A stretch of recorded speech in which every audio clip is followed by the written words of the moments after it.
On Truth, The Tyranny of Illusion by Stefan Molyneux, host of Free Domain Radio, which is a philosophical podcast and video series you can find on the web at www.freedomainradio.com. For my beloved wife, who teaches me all that is true and shows me everything that is possible. And to the listeners of Free Domain Radio, whose generosity and participation has made this book, and all the books to come, possible. Thank you for the gift of this time. On Truth, The Tyranny of Illusion, copyright 2007 by Stefan Molyneux, all rights reserved, printed in the US of A. No part of this book may be reproduced in any manner whatsoever without written permission, except in the case of brief quotations embodied in critical articles or reviews. From a short-term, merely practical standpoint, you really do not want to listen to this book. This book will mess up your life as you know it. This book will change every single one of your relationships, most importantly, your relationship with yourself. This book will change your life even if you never implement a single one of the proposals it contains. This book will change your life even if you disagree with every single idea it puts forward. Even if you put it down right now, this book will have changed your life, because now you know that you are afraid of change. This book is radioactive and painful. It is only incidentally the kind of radiation and pain that will cure you. Relationships. There are really only three kinds of relationships in the world. The first kind is the one we all dream of: joyous, mutually beneficial, deep, meaningful, fun, a real pleasure to have and to hold. This kind of relationship is extraordinarily rare. If this kind of relationship were an animal, it would not even be on the endangered list. It would be, by many, considered extinct. The second kind of relationship is mutually beneficial, but not joyous, deep, or meaningful. This is the kind of relationship you have with your grocer, your banker, and perhaps your boss. It is voluntary, defined by an implicit or explicit contract, and can usually be broken or allowed to lapse without guilt, regret, or remorse. This kind of relationship is not uncommon, but also not very important. We do not lose our lives, our happiness, or our very souls in the pits of these kinds of relationships. They are, as the saying goes, dry calculations of mutual utility. We are not obligated to go to the deathbeds of our bankers. Our grocers do not force us to attend church when we do not believe. We rarely get into fights with our bosses about whether we should baptize our children. No, it is the third kind of relationship that we are most concerned with in our lives. It is the third kind of relationship that so often tortures us. It is the third kind of relationship that undermines our joy, integrity, and independence. The first kind of relationship does not involve obligation, but pleasure. There is no need for guilt or manipulation, bullying or control, demands, tears, or passive aggression. We do not need obligation to draw us to that which gives us pleasure, any more than a child needs to be cajoled into eating his candy.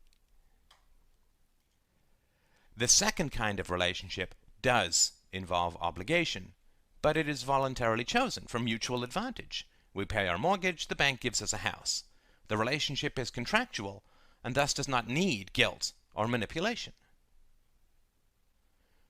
It is the third kind of relationship that this book will focus on. It is the third kind of relationship that is eating us alive. The third kind. The third kind of relationship has three main components. The first is that it is not chosen. The second is that it involves obligations.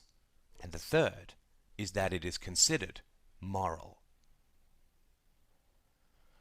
The first and most important aspect of these kinds of relationships is that they are not entered into voluntarily.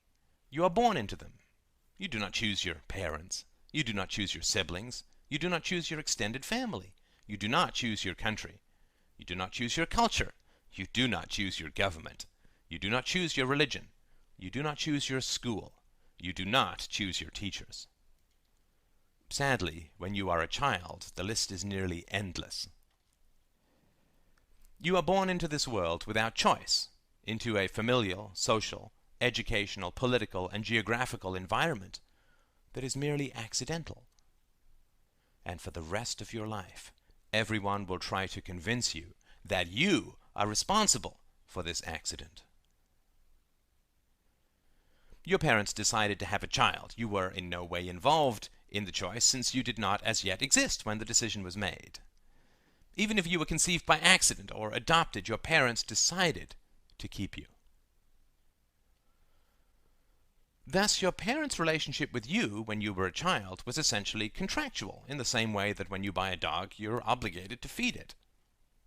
Naturally, it is preferable, and certainly possible, for your relationship with your parents to be loving, mutually enjoyable, respectful, and great fun all around. But, as I said before, this kind of relationship is sadly all too rare. Entire generations of children have grown up with the idea that the act of being born creates an obligation. This is entirely false, and one of the most destructive myths of mankind. First, I will tell you what is true. Then I will tell you why it is true. Then I will tell you how to change. What is true? It is true that your parents chose to have you. It is true that by making that choice, your parents assumed a voluntary obligation towards you. That obligation consisted of two main parts. The first was physical, the second was moral. The physical part of that obligation was clothing, food, medical attention, shelter, and so on. The base physical requirements. I'm not going to spend much time on that in this book, since the vast majority of parents succeed in providing food and shelter for their children. And those who fail in this regard are so obviously deficient that a philosophical book is scarcely required to illuminate their shortcomings. The moral obligations that your parents assumed by having you were twofold. The first part is more or less understood in society and consists of all the standard virtues, such as educating you, keeping you safe, refraining from physical or emotional abuse, and so on. The second part of your parents' moral obligation towards you is much more subtle and corrosive. This is the realm of integrity, and it is a great challenge for societies throughout the world. Integrity. The greatest failings of parents are in the realms of integrity. Integrity can be defined as consistency between reality, ideas, and behavior. Consistency with reality is not telling a child that daddy is sick when he is in fact drunk. Consistency with behavior is not slapping a child for hitting another child. The value of this kind of integrity is also well understood by many, even if imperfectly practiced, and we will not deal with it much here either. It is consistency with ideas that causes the most problems for families and the most long-term suffering for children throughout their lives. When you were a child, you were told over and over that certain actions were either good or bad. Telling the truth was good. Stealing was bad. Hitting your brother was bad. Helping your grandmother was good. Being on time was good. Failing to complete chores was bad. Implicit in all these instructions, moral instructions, was the premise that your parents knew what was right and what was wrong, what was good and what was bad. Do you think that was really true?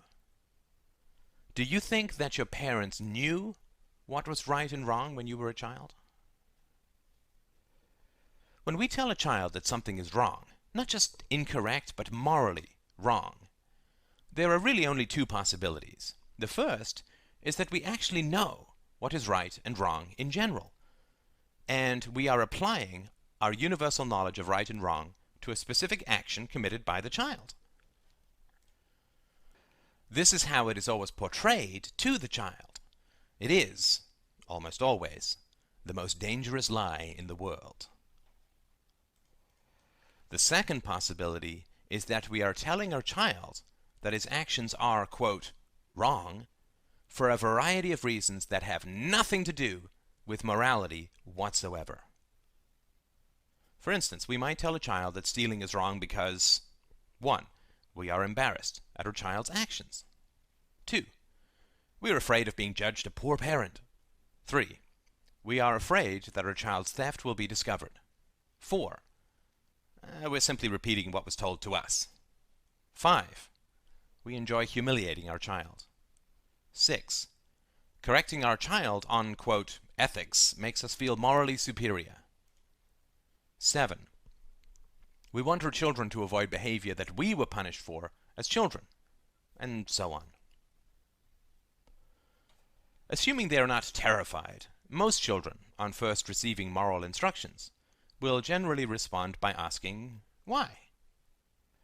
Why is stealing wrong? Why is lying wrong? Why is bullying wrong? Why is hitting wrong? These are all perfectly valid questions, akin to asking why the sky is blue. The problem arises in the fact that parents have no rational answers, but endlessly pretend that they do. When a child asks us why something is wrong, we are put in a terrible bind. If we say that we do not know why lying is universally wrong, we believe that we will lose our moral authority in the eyes of our children. If we say that we do know why lying is wrong, then we retain our moral authority, but only by lying to our children. Since the fall of religion, we have lost our way in terms of ethics.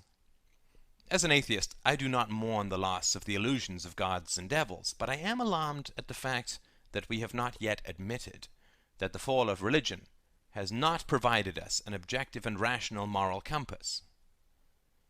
By failing to admit to the fact that we do not know what we are doing ethically, we are perpetrating a grave moral error on our children. Basically, we are lying to them about being good. We tell them that certain things they do are right or wrong, yet we do not tell them that we do not know why those things are right or wrong. If our child asks us why lying is wrong, we can say that it causes people pain, but so does dentistry. Or we can say, you don't like it when someone lies to you, which would be an incentive to not get caught, not to refrain from lying. And so on. Every answer we come up with leads to more questions and inconsistencies. What do we do then? Why then, we must bully them. This does not mean hitting them or yelling at them, though sadly all too often this is the case, because as parents we have a near infinity of passive-aggressive tactics, such as sighing, acting exasperated, changing the subject, offering them a cookie, taking them for a walk, claiming to be too busy, distracting or rejecting them in 1,000,001 ways. These kinds of innocent questions about morality represent a kind of horror for parents. As parents, we must retain our moral authority over our children. But as citizens of modernity, we have no rational basis for that moral authority. Thus we are forced to lie to our children about being good and about our knowledge of goodness, which transforms virtue from a rational discipline into a fearful fairy tale. In the past, when religious mythology was dominant, when children asked, "Where does the world come from?" parents could reply that God made it. Despite the superstitious ignorance of those who even now make the same claim, most modern parents provide the scientific and rational explanation of where the world came from, or at least send their children to the web, an encyclopedia, or the library.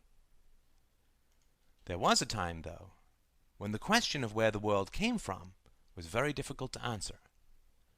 When religious explanations were becoming less and less credible, but scientific explanations had not become completely established, parents had to say, if they wanted to speak with integrity, "I don't know where the world came from." By openly expressing their lack of certainty, parents not only acted with honesty and integrity, but also stimulated their children to pursue a truth that was admittedly absent from their world. Alas, we suffer similar difficulties today, but about a far more important topic. The religious basis for ethics has fallen away from us, and we lack any credible or accepted theory to replace it. For a time, patriotism and allegiance to culture had some power to convince children that their elders knew something objective about ethics. But as government and military corruption have become increasingly evident, allegiance to a country, a state, or a military ethos has become an increasingly fragile basis for ethical absolutes. Even our cherished theories about the virtues of democracy have come under increasing pressure as gargantuan governments continue to separate themselves from the wishes of their citizens and act in a virtual state of nature. Religious explanations of virtue have failed not just because we no longer believe in God, but also because it is now completely self-evident that when most people refer to, quote, truth, they are really referring to culture. Culture. Think about a father in a Muslim country. When his child asks him, "Daddy, what is goodness?" he will generally answer, "To obey Allah and obey His Prophet."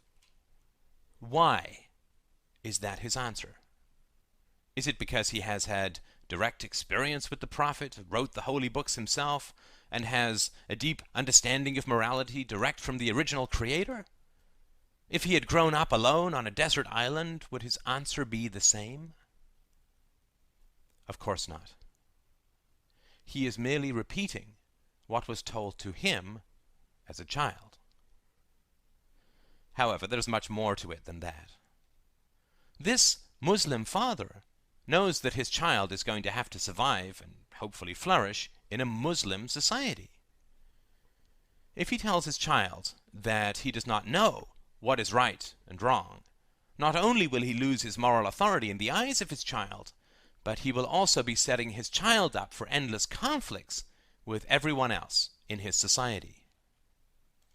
In other words, if everyone else lies to their children, what are the costs, social, romantic, economic, and so on, of telling your children the truth?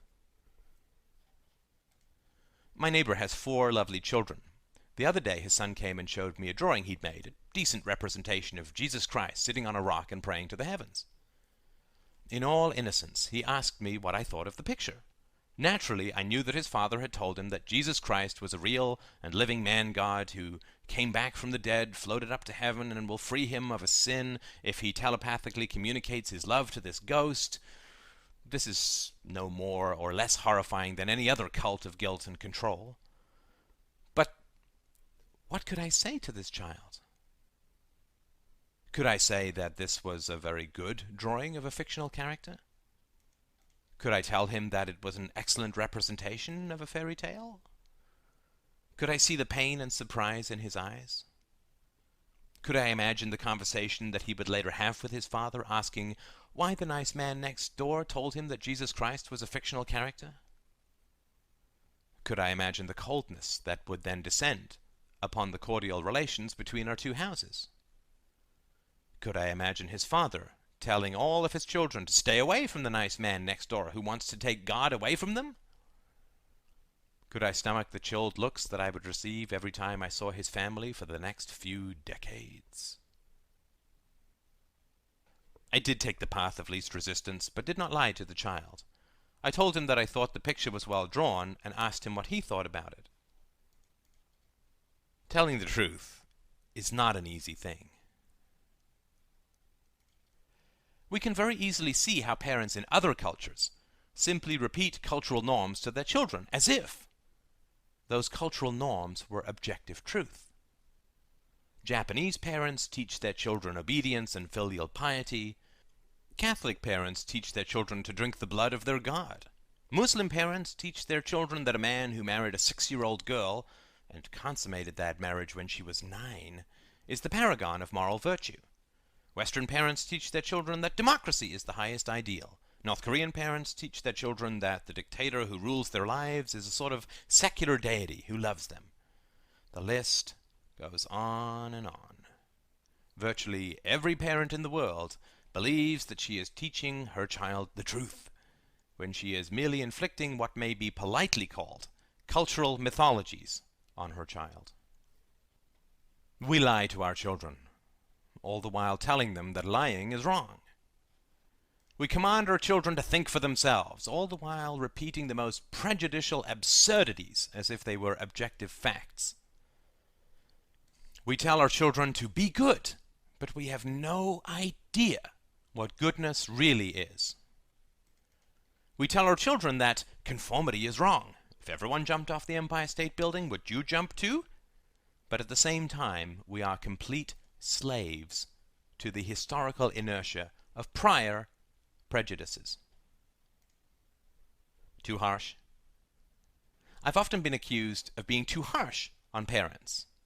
Parents do the best they can under difficult circumstances. You cannot judge the practical instructions of parents according to some abstract and absolute philosophical standard. My parents were not philosophers. They were simply telling me the truth that they believed, that they thought was accurate. The wonderful thing about applying philosophical concepts to our own lives is that theories are very easy to test.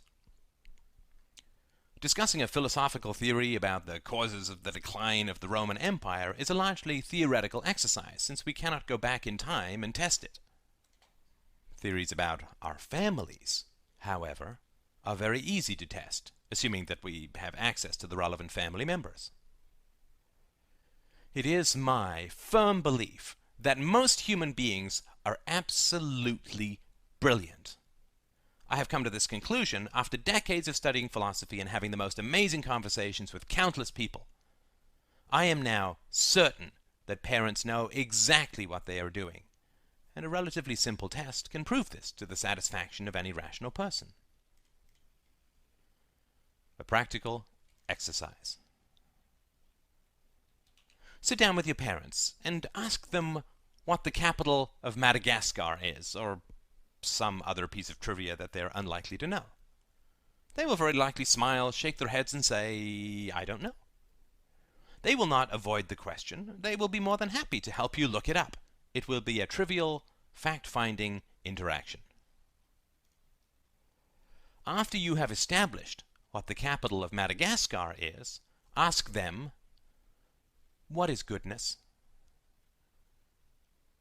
I absolutely guarantee you that there will be an instant chill in the room.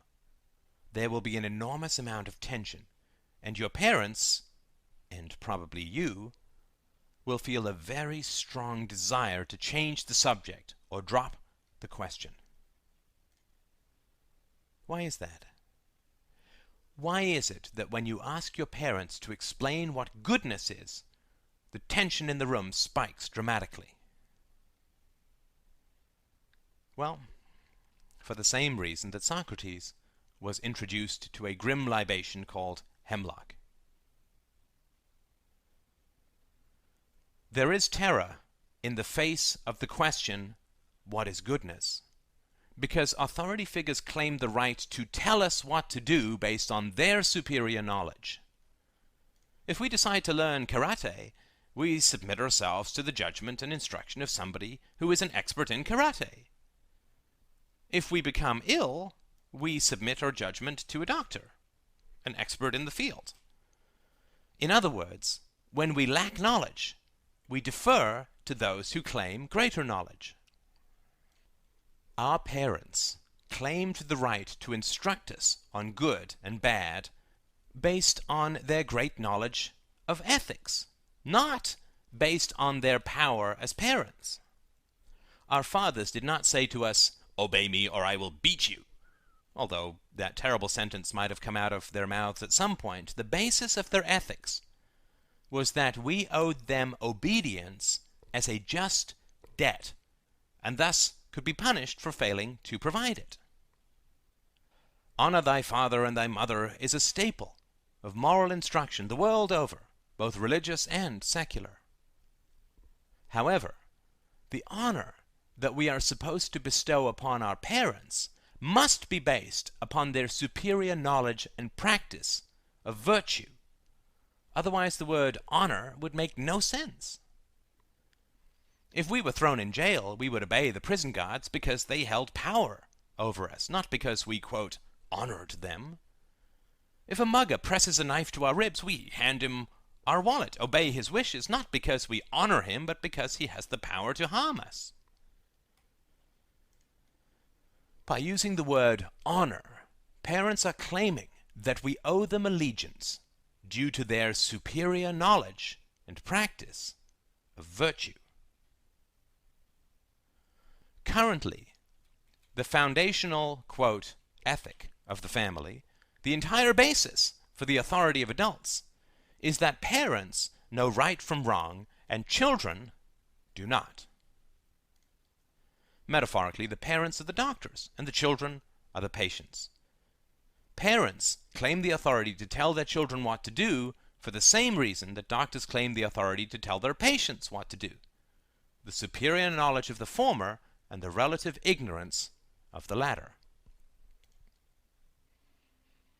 If you are unwell and put yourself in the care of a doctor and follow his instructions, but find that you do not get better, but in fact seem to get worse, it would be wise to sit down with that doctor and review his abilities, particularly if you cannot change physicians for some reason. Since following his instructions is making you worse, you must ask, why should I follow your instructions? It would be logical to begin by asking the doctor to confirm his actual credentials. Then you might continue by asking what his definition of health is to make sure that you were both on the same page. Then you would continue to drill down to more specific questions about the nature of your illness, the nature of his knowledge of the human body, and his understanding of your ailments, and the methodology by which he came up with your cure. This is the conversation that you must have with your parents regarding the nature of virtue and their knowledge of it. Your parents were the moral doctors of your being while you were growing up. If, as an adult, you are happy and healthy, full of joy, and engaged in deep and meaningful relationships, it is still worthwhile to examine the knowledge of your parents, since you may have children in time and will yourself become a doctor to them. If, however, you are not happy and fulfilled as an adult, then it is essential that you examine your parents' ethical knowledge. If your health regimen has been established by a quack who has no idea what he is doing, you will never be healthy as long as you follow his instructions, since one can never randomly arrive at the truth. If a madman passes himself off as a doctor, when a patient asks for his credentials, he will smile, spread his hands, and say, "Well, of course I don't have any." His openness about his lack of knowledge and credentials establishes his relative innocence. However, when the patient asks for a doctor's credentials, if the doctor evades the question or becomes hostile or dismissive, then clearly the, quote, doctor is fully aware of what he is doing at some level. A man who commits a murder in a police station may claim insanity. A man who murders in secret and then hides the body has the capacity for rationality, if not virtue, and thus cannot claim to be mad. The fact that your parents will do almost anything to avoid the question, what is goodness, is the most revealing piece of knowledge that you can possess. It is the fact that blows the cage of culture wide open. It is the horrifying knowledge that will set you free. You will not just benefit from examining your parents. You can also sit down with your priest and examine him with regards to the nature of the existence of God. This is a useful conversation to have with religious parents as well. If you are persistent and do your research in advance, you will very quickly discover that your priest also has no certain knowledge about the existence of God, and will become very uncomfortable and or aggressive if you persist, which you should. Is it wrong for a priest to say that he only believes in God because he, quote, has a feeling? In terms of truth, not exactly. In terms of integrity, absolutely. The fundamental problem is not that the priest claims the emotional irrationality of, quote, faith as his justification for his belief in God, but rather that the existence of God was presented to you as an objective fact, and also that you were not allowed the same criteria for, quote, knowledge. These two facets of the falsehoods you were told as a child are essential to your liberation as an adult. Fiction is facts. When you were a child, you did not have the ability to objectively validate all the commandments of those who had power over you. Your susceptibility was a great temptation to those who would rather be believed than be right. All power tends to corrupt, and the power that parents have over their children is the greatest power in the world. A child is biologically predisposed to trust and obey his parents. This has great utility, insofar as parents will often tell their children not to eat poisonous berries, pull hot frying pans off the stove, or run around all day outside without sunscreen on. The requirements of survival tend to discourage endless trial and error. When parents instruct their children, they can either present that instruction as conditional or absolute. Conditional instructions, do not hit your brother except in self-defense, tend to lead to endless additional questions and quickly reveal the parent's lack of knowledge. As the child continues to ask what exactly defines self-defense, whether preemptive strikes are allowable, whether teasing can be considered aggression, and so on, the fuzzy areas innate to all systems of ethics quickly come into view. As these fuzzy areas become clearer, parents fear once more the loss of moral authority. However, the fact that certain areas of ethics are harder to define than others does not mean that ethics as a whole is a purely subjective discipline. In biology, the classification of very similar species tends to be fuzzy as well, at least before the discovery of DNA. But that does not mean that biology is a purely subjective science. Water can never be perfectly pure, but that does not mean that bottled water is indistinguishable from seawater. Due to their desire for simple and absolute moral commandments, parents spend enormous amounts of energy continually herding their children away from the cliff edges of ethical complexities. They deploy a wide variety of distractive and abusive tactics to achieve this end, and all these tactics are designed to convince the child that his parents possess absolute knowledge of ethical matters. However, as children grow, particularly into the teenage years, a certain danger begins to arise. The children, formally compliant, at least from the terrible twos through the latency period, begin to suspect that their parents' quote, knowledge is little more than a form of hypocritical bullying. They begin to see the true conformity of their parents with regards to culture, and really begin to understand that what was presented to them as objective fact was in reality subjective opinion. This causes great confusion and resentment because teenagers instinctually grasp the true corruption of their parents. A counterfeiter necessarily respects the value of real money, since he does not spend his time and energies creating exact replicas of monopoly banknotes. The counterfeiter wishes to accurately reproduce real money because he knows that real money has value. He wishes his reproduction to be as accurate as possible because he knows that his fake money does not have value. Similarly, parents present their opinions as facts because they know that objective facts have more power and validity than mere opinion. A, quote, doctor who fakes his own credentials does so because he knows credentials have the power to create credibility.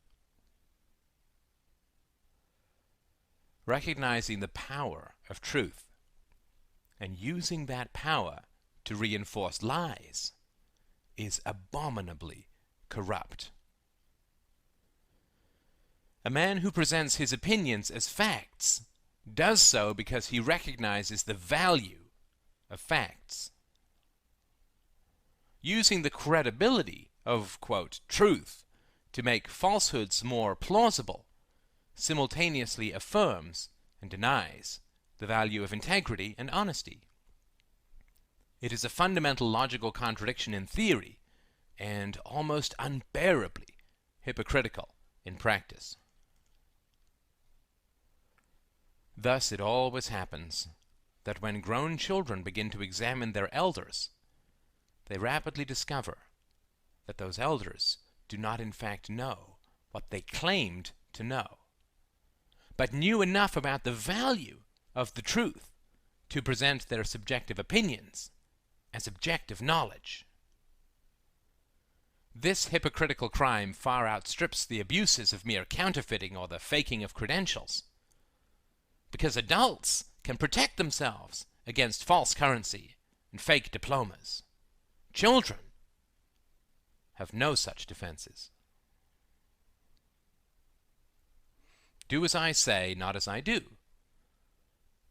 The second major hypocrisy involved in presenting subjective opinion as absolute fact is that parents reserve this power only for themselves and self-righteously punish children for doing exactly the same thing.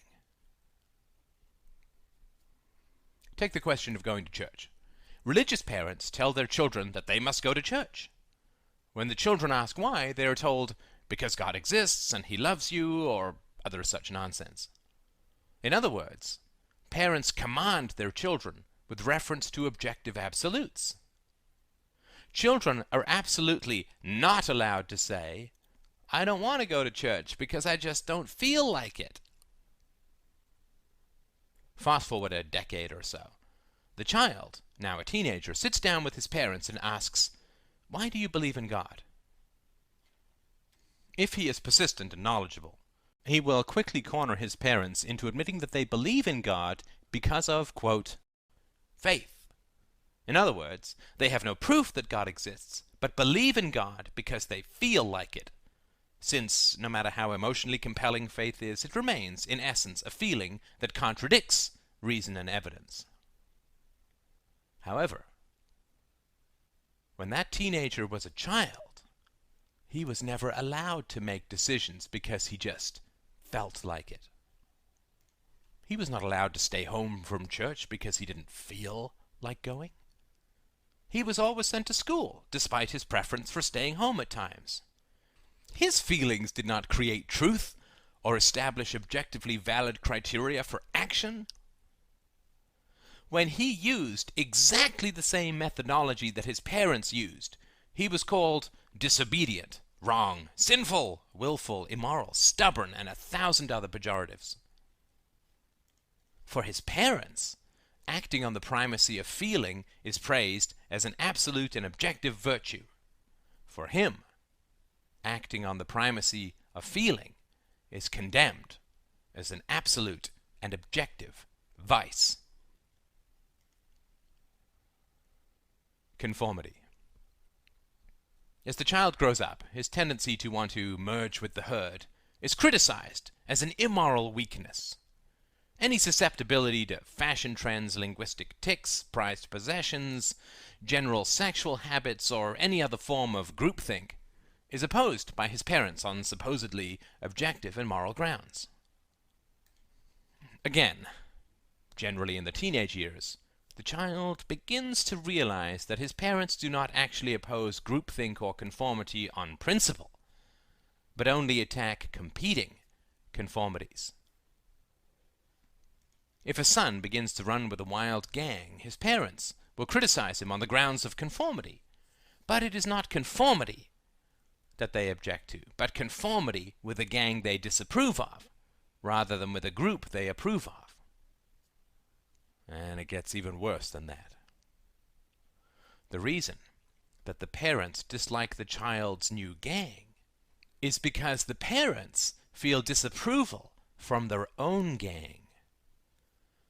If the son of religious parents starts hanging out with a group of atheists, his parents will criticize him for his mindless conformity and pointless rebellion, but only because they fear being attacked, criticized, or undermined by their own religious peers.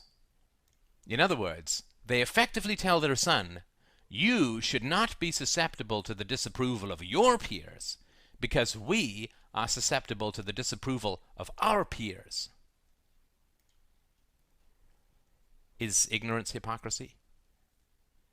The argument is often made that parents are not aware of all the complexities of their own hypocrisies, and thus are not morally responsible for their inconsistencies. Fortunately, there's no need for us to rely on mere theory to establish the truth of this proposition. If I tell you to take Highway 101 to get to your destination, and it turns out that this takes you in the exact opposite direction, what would be a rational response if I were truly ignorant of the fact that I was giving you really bad directions? Well, I would first insist that they were the correct directions, since I genuinely believe that they are. However, when you sat me down with a map and pointed out exactly why my directions were so bad, I would see the truth, apologize profusely, and openly promise never to give out bad directions again, and buy a whole bunch of maps to boot and spend some significant amount of time studying them. However, if I got angry the moment that you brought up that I had sent you in the wrong direction, and refused to look at any maps, and refused to admit that I was wrong, and kept changing the subject, and kept distracting you with emotional tricks, and got more and more upset, and refused to tell you how I came up with my directions, and ended up storming out of the room, you may be unsure of many things, but you would not be unsure of one thing, at least. You would no longer imagine that I was ever interested in giving good directions. In the realm of the parent-child relationship, this realization comes as a profound and terrible shock. This realization lands like a nuclear blast over a shantytown, radiating out in waves of destruction, smashing down the assumptions you have about all of your existing relationships. The moment you realize that your parents, priests, teachers, politicians, your elders in general, only used morality to control you, to subjugate you, as a tool of abuse, your life will never be the same again. The terrifying fact that your elders knew the power of virtue, but used that power to control, corrupt, exploit, and bully you, reveals the genuine sadism that lies in the core of culture. It reveals the awful cult in culture. A doctor who fakes his credentials is bad enough. How would any sane person judge a doctor who studies the human body, not to heal it, but to more effectively cause pain? A fraud is still better than a sadist. What can we say then about parents and other authority figures who know all there is to know about the power and effectiveness of using moral arguments to control the actions and thoughts of children, who respect the power of virtue and then use that power to destroy any capacity for moral integrity in their children? In movies, terrorists almost invariably kidnap the wife or child of the hero in order to enforce his compliance with their wishes. His virtues, love and loyalty, are thus turned into the service of evil. The better he is, the worse he must act. The more he loves virtue, the more he is controlled by evil. And thus do the best become the worst. And thus are children raised. And this was your instruction. Reluctance.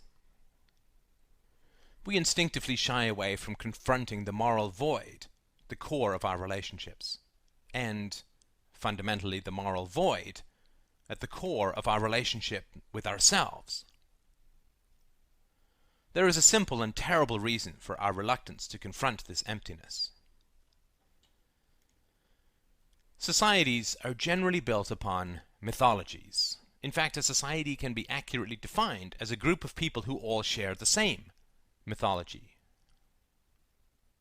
I use the term mythology here because I want to ease you into the idea of social fictions and the degree to which they distort your relationship to yourself and others, and thus your relationship to reality. There are two major disciplines which help us dispel the corrosive cobwebs of social fictions and reach through them to grasp reality. The first is theoretical, the second is practical.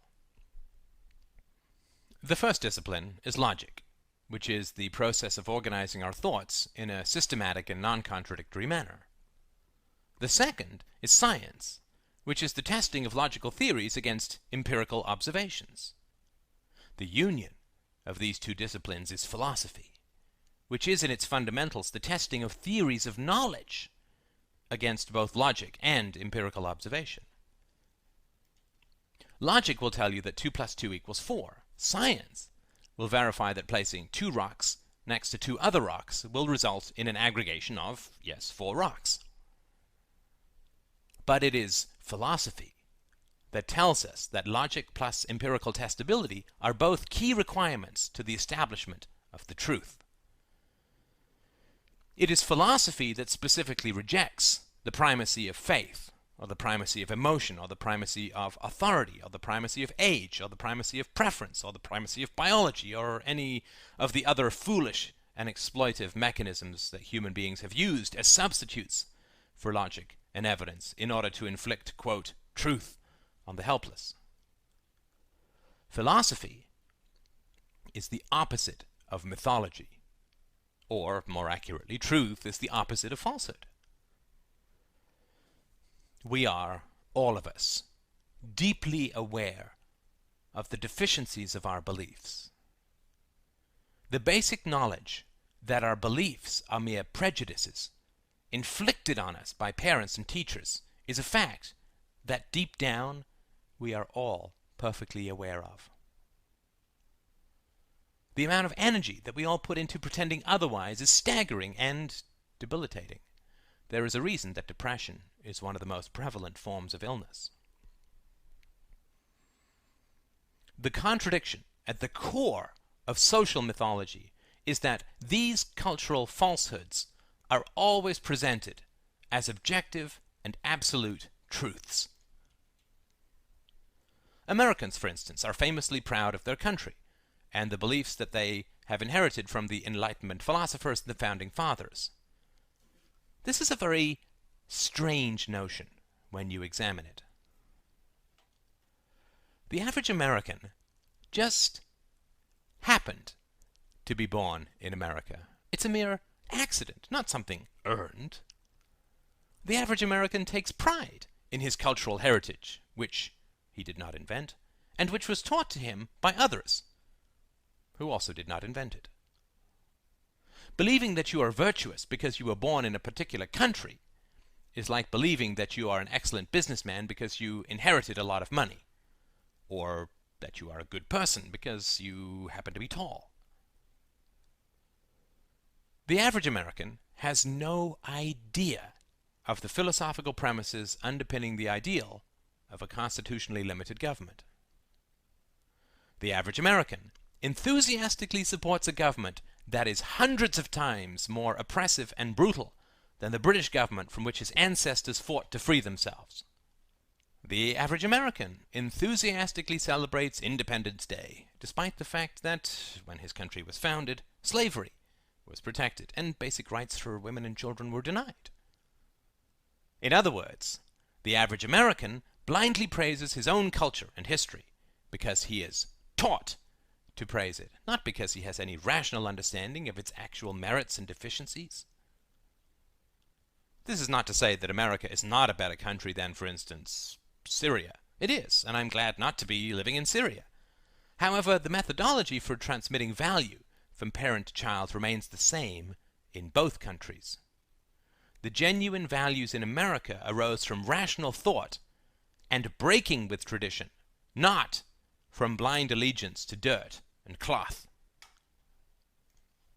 The average American considers himself superior to the average Muslim because he believes to some degree in the separation of church and state, supports limited democracy and the rights of women, and respects certain aspects of the free market.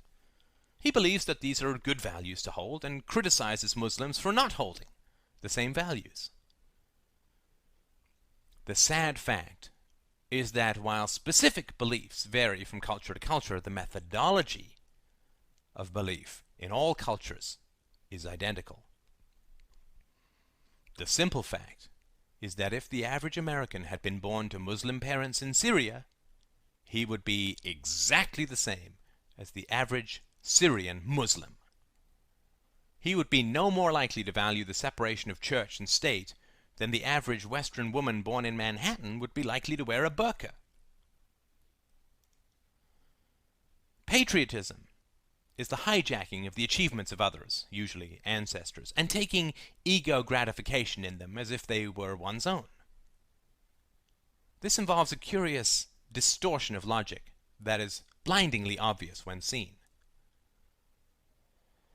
Either someone is a good person because he was born in America, or because he conforms to objective standards of goodness. You either like a car because it is a Buick, or Buicks are good cars because they get excellent mileage.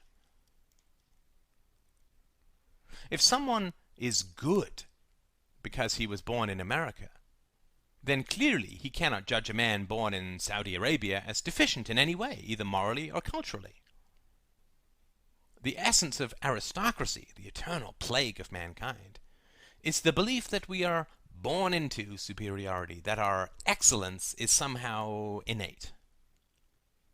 However, if an American is superior to a Saudi, then that superiority is not earned.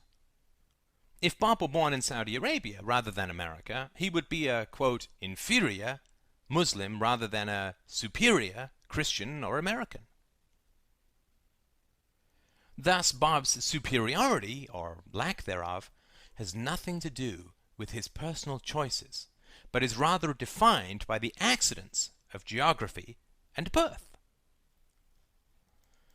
Either Bob claims to be better due to geography, which is impossible, or due to his own personal virtue, in which case geography has nothing to do with it.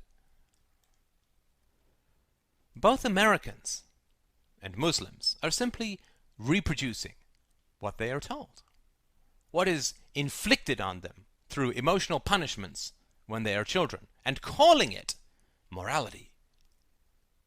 This is exactly the same as a child who is force-fed, who then calls being overweight moral, while the child next door is underfed and then calls being skinny moral. Sports fans are the same way. The closest franchise is just somehow the best. Basically, culture is the compulsion to call whatever surrounds you moral. If you live in the mountains, it's moral to live in the mountains. If you were taught to swim, then swimming is moral. If you were not taught to swim, then swimming is immoral. If you were taught to cover your legs, then baring your legs is immodest. If you were taught to uncover your legs, then covering them up is prudish. If you were taught to fold the flag a certain way, then folding the flag any other way is disrespectful. When I was 6, I was sent to an English boarding school. One of the rules there was that I had to wear garters around my socks to keep them up, especially in church. I was told, in no uncertain terms, that if I entered the church without my garters on, I was being, quote, disrespectful to God. This didn't make much sense to me. I argued that God made my legs, and men made garters, and I was sure that God would appreciate looking at his own creation rather than something that men made. Naturally, my objections were also framed as immoral talkback. I was being disrespectful to the headmaster. I'm sure you get the idea. Everything that surrounds you is framed in terms of ethics, because framing things in terms of ethics works. If you can get a child to believe that something is right or wrong, you control that child's mind, his body, his allegiance, his very being. Moral arguments have a power that is unmatched in any other form of human interaction. In terms of social control, moral arguments are the ultimate WMDs. Susceptibility. As children, we are highly susceptible to moral arguments because we so desperately want to be good, and because we know that, quote, morality is synonymous with praise, while, quote, immorality is synonymous with punishment. When our parents, priests, and teachers tell us that something is, quote, good, what they are really saying is, you will not get punished for this, and you may even be rewarded. Conversely, when we are told that something is bad, what we are really being told is that we will be punished for doing, or even contemplating, whatever it is. We are not punished for being bad. Being bad is invented so that we may be, quote, justly punished. Those in authority are continually driven to hide their perpetual use of power over their victims. Our teachers do not like to openly tell us that they will hurt us if we disobey them, because that is too naked a display of abuse of power. It is also a highly inefficient form of control. If your teacher were to say, if you lie to me, I will punish you, and just left it at that, then lying would always be more or less a calculated risk. And being punished for lying would have no more moral significance than being fouled while playing basketball. If a teacher is facing a class of 30 students, each of whom is calculating whether or not he can get away with a lie, then clearly, as more of them lie, each lie becomes that much harder to catch, just as it is harder to figure out exactly who is talking when 20 children are chatting rather than just 2. Furthermore, if a parent openly uses brute force to compel compliance from a child, then the pattern-making centers in our brain will immediately extract a principle out of that interaction. Within our minds, every decision and interaction is involuntarily extrapolated into a principle. If our parents compel our compliance with brute force, then the principle that we extract from that interaction is whoever has the power should use it abusively to control everybody else, or whoever has the most power should inflict his will on whoever has the least power. Due to the natural decay of organic life, this is a rather dangerous principle for parents to establish. If we think of a single mother raising 2 boys, we can easily see that creating a principle called brute force rules, while perhaps having a certain practical utility when they are young, will scarcely serve her well when her boys hit their teenage years and become physically far stronger than she is. Even fathers will reach dotage and physical weakness relative to their sons, and thus will scarcely benefit from applying the principle of whoever has the most power should forcefully subjugate whoever has the least power. Thus, the use of force must be forever shrouded in the fog of ethics. This is a very tricky business logically, because what is required is a simultaneous appeal to both a principle and a person, which is directly contradictory. The contradictory appeal. When your father says, "Honor thy father and thy mother," he is invoking both a principle and a person. The principle is that all mothers and fathers are honorable and so deserving of respect. The person that he is invoking is himself and your mother specifically, thy mother and father. Logically, this makes no sense. Saying, "Honor thy father and thy mother," is like saying, honor all the women who are my wife. If I must honor all women, then I will automatically honor your wife, since she is a woman. If I must honor your wife, then there's no point saying that I must honor her as a woman, because that would involve honoring all women again. It's one or the other. If you must honor the category father and mother, then you must respect all mothers and fathers equally. Showing preference for your own parents would be unjust. If you must show preference for your own mother and father, then the category of mother and father is irrelevant. It must be for some other reason, then, that you should honor these particular individuals. If you should bestow honor upon your mother and father as individuals, and for no objective principle, then what is really being demanded is not honor, but obedience towards individuals in the guise of honor as a principle. This basic logical contradiction, while complicated to discuss syllogistically, is something that every child instinctually understands. When our mother demands that we respect her, do we not feel contempt, frustration, and despair? Demanding respect is like demanding love or hijacking an aircraft. It's commanding a destination rather than respecting the free choices of individuals. We cannot imagine someone hijacking an aircraft on its way to Vladivostok and then demanding, "Take me to Vladivostok." People hijack planes because the plane is not going where they want to go. Efficient control.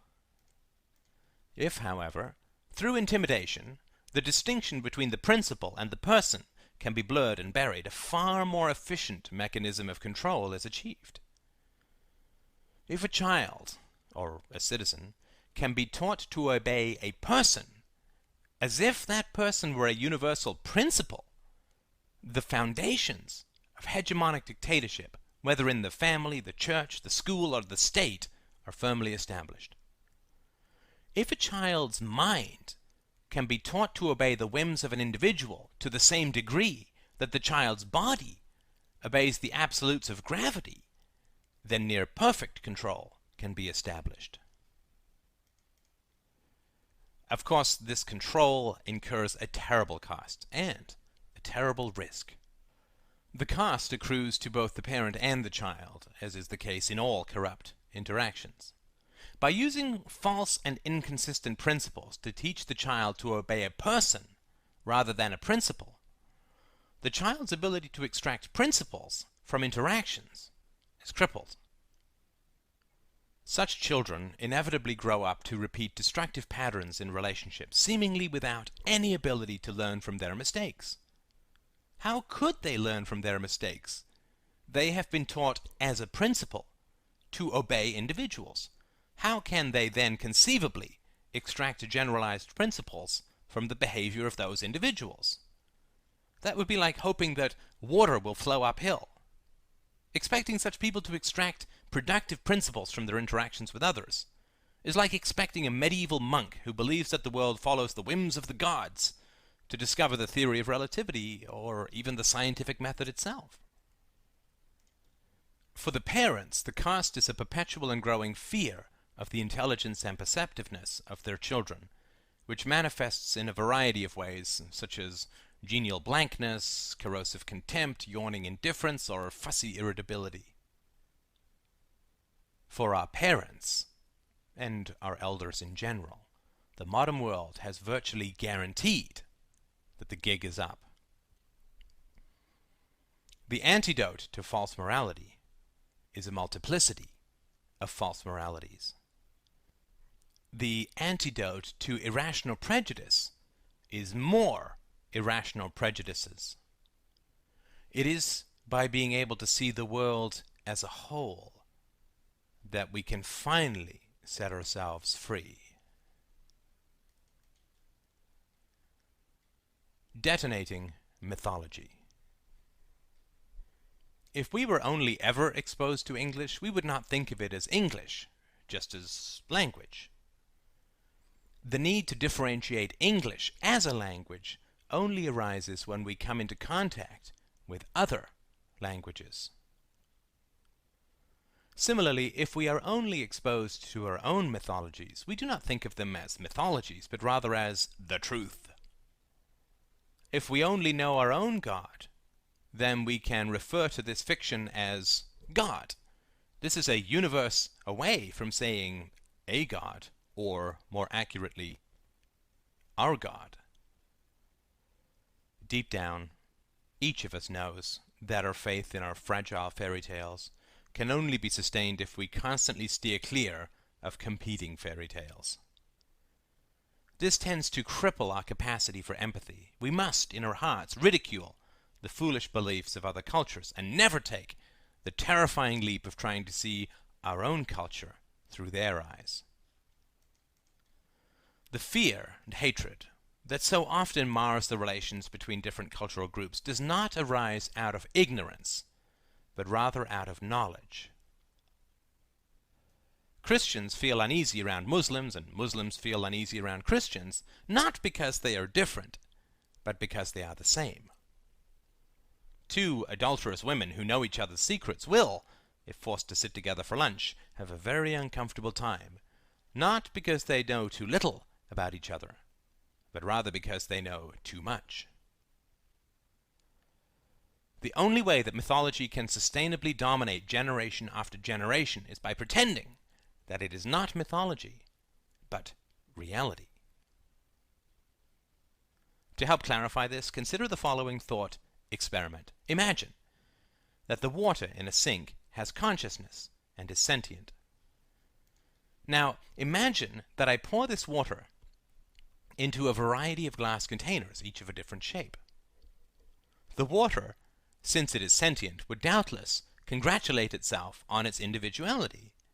Since it would be unable to see the glass that surrounded it, contained it, and shaped its very form, it would honestly believe that its true physical shape was a mug, a jar, test tube, or martini glass. The sentient water filling the test tube would look at all the funny glass shapes around it and be enormously amused. Do they not know how ridiculous they seem from the outside? Can they really imagine that that is their true shape? It's madness! It would chortle, pressed up against the glass of its own conceptual prison. And the water in the martini glass would look at all the other containers, including the test tube, and say exactly the same thing. And this, really, is the state of all the different cultures around the world. Each of us is poured into a clear glass container, which we believe represents the truth, which provides us with a shape and an identity that we mistake for human nature. And this can work relatively well, at least until we begin to catch sight of all the other glass containers surrounding us. For a time, we will endeavor to maintain the illusion that only other water is contained in an obvious glass container, not us. However, there are those among us who can break free from the glass cage of culture. We stand outside such containers, and from our vantage point, the differences in the sizes and shapes of the containers are practically irrelevant. The size and shape of your prison is not important. The fact that you are in a prison is. The knowledge that you are in a prison does not have to be learned. It only has to be accepted. It is not something that you do not know. At a very deep level, you are perfectly aware that what you call the truth is just the magical physics of invisible fairy tales. How do I know this? As with every idea in this book, there is no need to take my word for anything.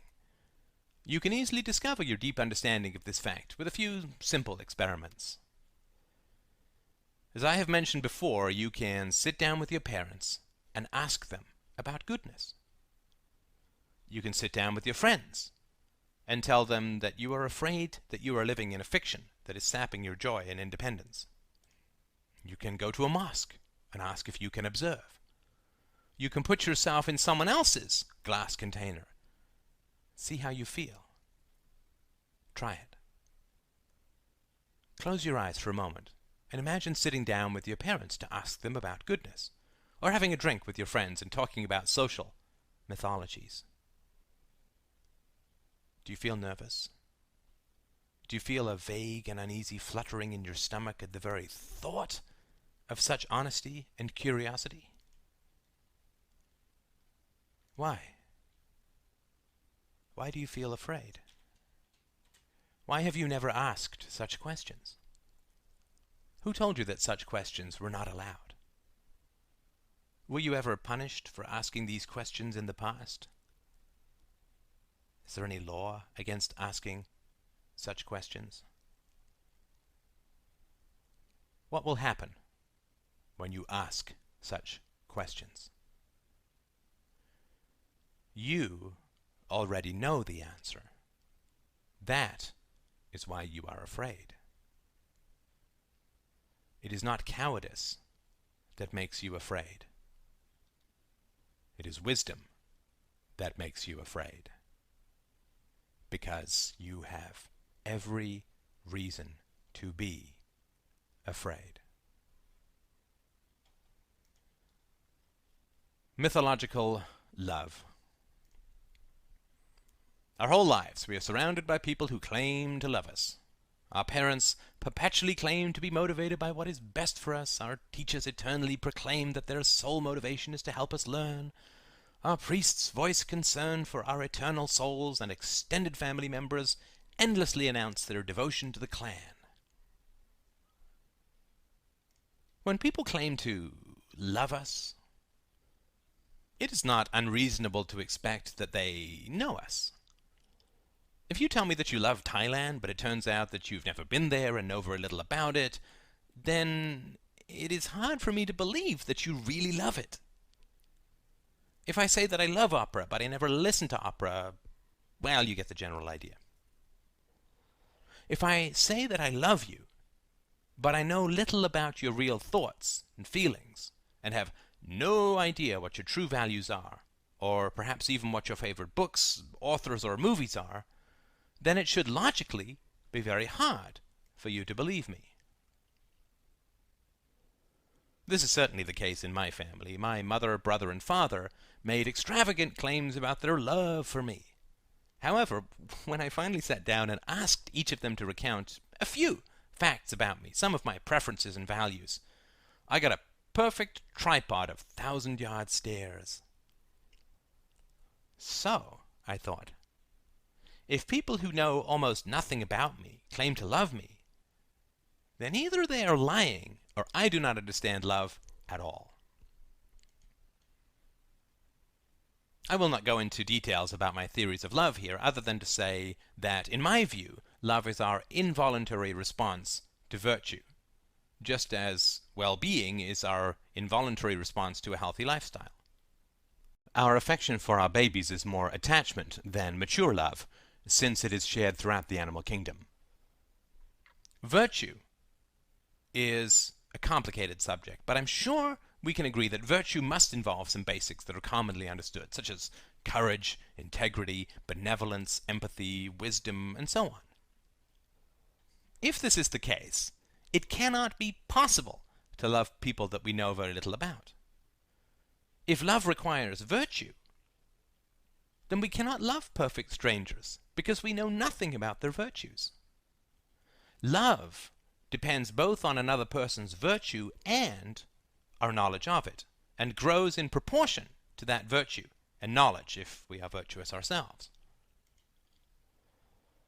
Throughout my childhood, whenever I expressed a personal thought, desire, wish, preference, or feeling, I was generally met with eye-rolling, incomprehension, avoidance, or, all too often, outright scorn. These various rejection tactics were completely co-joined with expressions of love and devotion. When I started getting into philosophy through the works of Ayn Rand originally, my growing love of wisdom was dismissed out of hand as some sort of psychological dysfunction. Since my family knew precious little about my virtues, and what they did know they disliked, then we could not all be virtuous. If they were virtuous and disliked my values, then my values could not be virtuous. If I was virtuous and they disliked my values, then they could not be virtuous. And so I set about trying to create an ethical map of my family. It was the most frightening thing I have ever done. The amount of emotional resistance that I felt towards the idea of trying to rationally and morally understand my family was staggering. It literally felt as if I were sprinting directly off a cliff. Why was it so terrifying? Well, because I knew that they were lying. I knew that they were lying about loving me. And I knew that, by claiming to be confused about whether they loved me, I was lying as well, and to myself, which is the worst of all falsehoods. Love, the word versus the deed. Saying the word success is far easier than actually achieving success. Mouthing the word love is far easier than actually loving someone for the right reasons and being loved for the right reasons. If we do not have any standards for being loved, then laziness and indifference will inevitably result. If I have a job where I work from home and no one ever checks up on me and I never have to produce anything and I get paid no matter what and I cannot be fired, how long will it be before my work ethic decays? Days? Weeks? Certainly not months. One of the most important questions to ask in any examination of the truth is, compared to what? For instance, if I say I love you, implicit in that statement is a preference for you over others. In other words, compared to others, I prefer you. We prefer honesty compared to falsehood, satiation to hunger, warmth to cold, and so on. It is not logically valid to equate the word love with family. The word family is a mere description of a biological commonality. It makes no more sense to equate love with family than it does to equate love with mammal. Thus the word love must mean a preference compared to what? It is impossible to have any standards for love if we do not have any standards for truth. Since being honest is better than lying, and courage is better than cowardice, and truth is better than falsehood, we cannot have honesty and courage unless we are standing for something that is true. Thus, when we say we love someone, what we really mean is that his actions are consistent compared to a rational standard of virtue. In the same way, when I say that somebody is healthy, what I really mean is that his organs are functioning consistently relative to a rational standard of well-being. Thus, love is not a subjective preference or a biological commonality, but our involuntary response to virtuous actions on the part of another. If we truly understand this definition, then it is easy for us to see that a society that does not know truth cannot ever know love. If nothing is true, virtue is impossible. If virtue is impossible, then we are forced to pretend to be virtuous through patriotism, clan loyalties, cultural pride, superstitious conformities, and other such amoral counterfeits.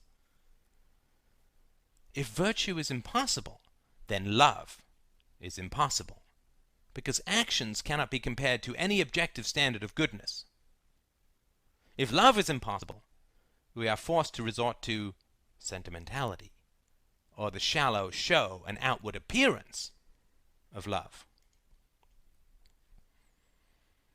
Thus it can be seen that any set of principles that interferes with our ability to know and understand the truth hollows us out, undermining and destroying our capacity for love.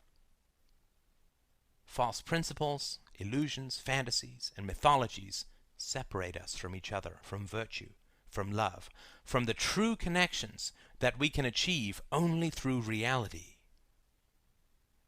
In fantasy, there is only isolation. and pretense. Mythology is fundamentally loneliness and emptiness. Imagination versus fantasy. At this point, I think it would be well worth highlighting the differences between imagination and fantasy, because many people, on hearing my criticisms of mythology, think that they are now not supposed to enjoy Star Wars. Imagination is a creative faculty that is deeply rooted in reality. Fantasy, on the other hand, is a mere species of intangible wish fulfillment. It took Tolkien decades of study and writing to produce Lord of the Rings, and each part of that novel was rationally consistent with the whole. That is an example of imagination. If I laze about daydreaming that one day I will make a fortune by writing a better novel than Lord of the Rings, but never actually set pen to paper, that is an example of fantasy. Imagination produced the theory of relativity, not fantasizing about someday winning a Nobel Prize. Daydreams that are never converted into action are the ultimate procrastination. Imagining a wonderful future that you never have to act to achieve prevents you from achieving a wonderful future. In the same way, imagining that you know the truth when you do not prevents you from ever learning the truth. Nothing is more dangerous than the illusion of knowledge. If you are going the wrong way but do not doubt your direction, you will never turn around. As Socrates noted more than 2,000 years ago, doubt is the midwife of curiosity, and curiosity breeds wisdom. Fantasy is the opposite of doubt. Mythology provides instant answers when people do not even know what the questions are. In the Middle Ages, when someone asked, "Where did the world come from?" he was told, "God made it." This effectively precluded the necessity of asking the more relevant question, what is the world? Because religious people believed they knew where the world came from, there was no point asking what the world was. Because there was no point asking what the world was, they never learned where the world came from. Fantasy is a circle of nothingness, forever eating its own tail. Defining love. If people fantasize that they know what is true, then they inevitably stop searching for the truth. If I'm driving home, I stop driving when I get there. If people fantasize that they know what goodness is, they inevitably stop trying to understand goodness. And most importantly, if people fantasize that they already are good, they stop trying to become good. If you want a baby and you believe that you are pregnant, you stop trying to get pregnant. The question, which we already know the answer to, thus remains. Why do people who claim to love us never tell us what love is? If I am an accomplished mathematician and my child comes to me and asks me about the times tables, it would be rude and churlish of me to dismiss his questions. If I go to my mother, who for 30 years has claimed to love me, and ask her what love is, why is it that she refuses to answer my question? Why does my brother roll his eyes and change the subject whenever I ask him what it is that he loves about me? Why does my father claim to love me while continually rejecting everything that I hold precious? Why does everyone around me perpetually use words that they refuse to define? Are they full of a knowledge that they cannot express? That is not a good reason for refusing to discuss the topics.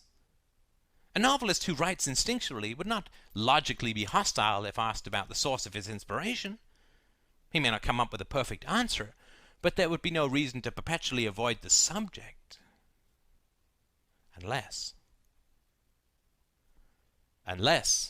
of course, he is a plagiarist.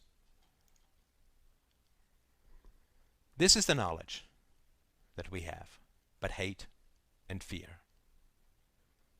We know that the people who claim to love us know precious little about us and nothing at all about love. We know that the people who claim to love us make this claim in order to create obligations within us. We know that the people who claim to love us make this claim in order to control us.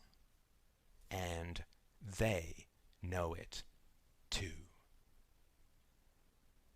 It is completely obvious that they know this, because they know exactly which topics to avoid. A counterfeiter will not mind if you ask him what the capital of Madagascar is. A counterfeiter will mind, however, if you ask him whether you can check the authenticity of his money. Why is this the one topic that he will try to avoid at all costs? Because he knows that his currency is fake. And he also knows that if you find that out, he can no longer use it to rob you blind.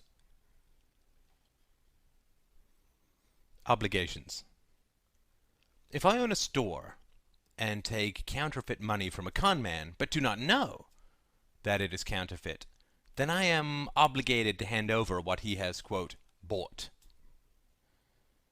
In the same way, if I believe that I am loved, even when I am not loved, I am, to a degree, honor-bound to return that love. If my mother says that she loves me and she is virtuous, then she must love me because I am virtuous.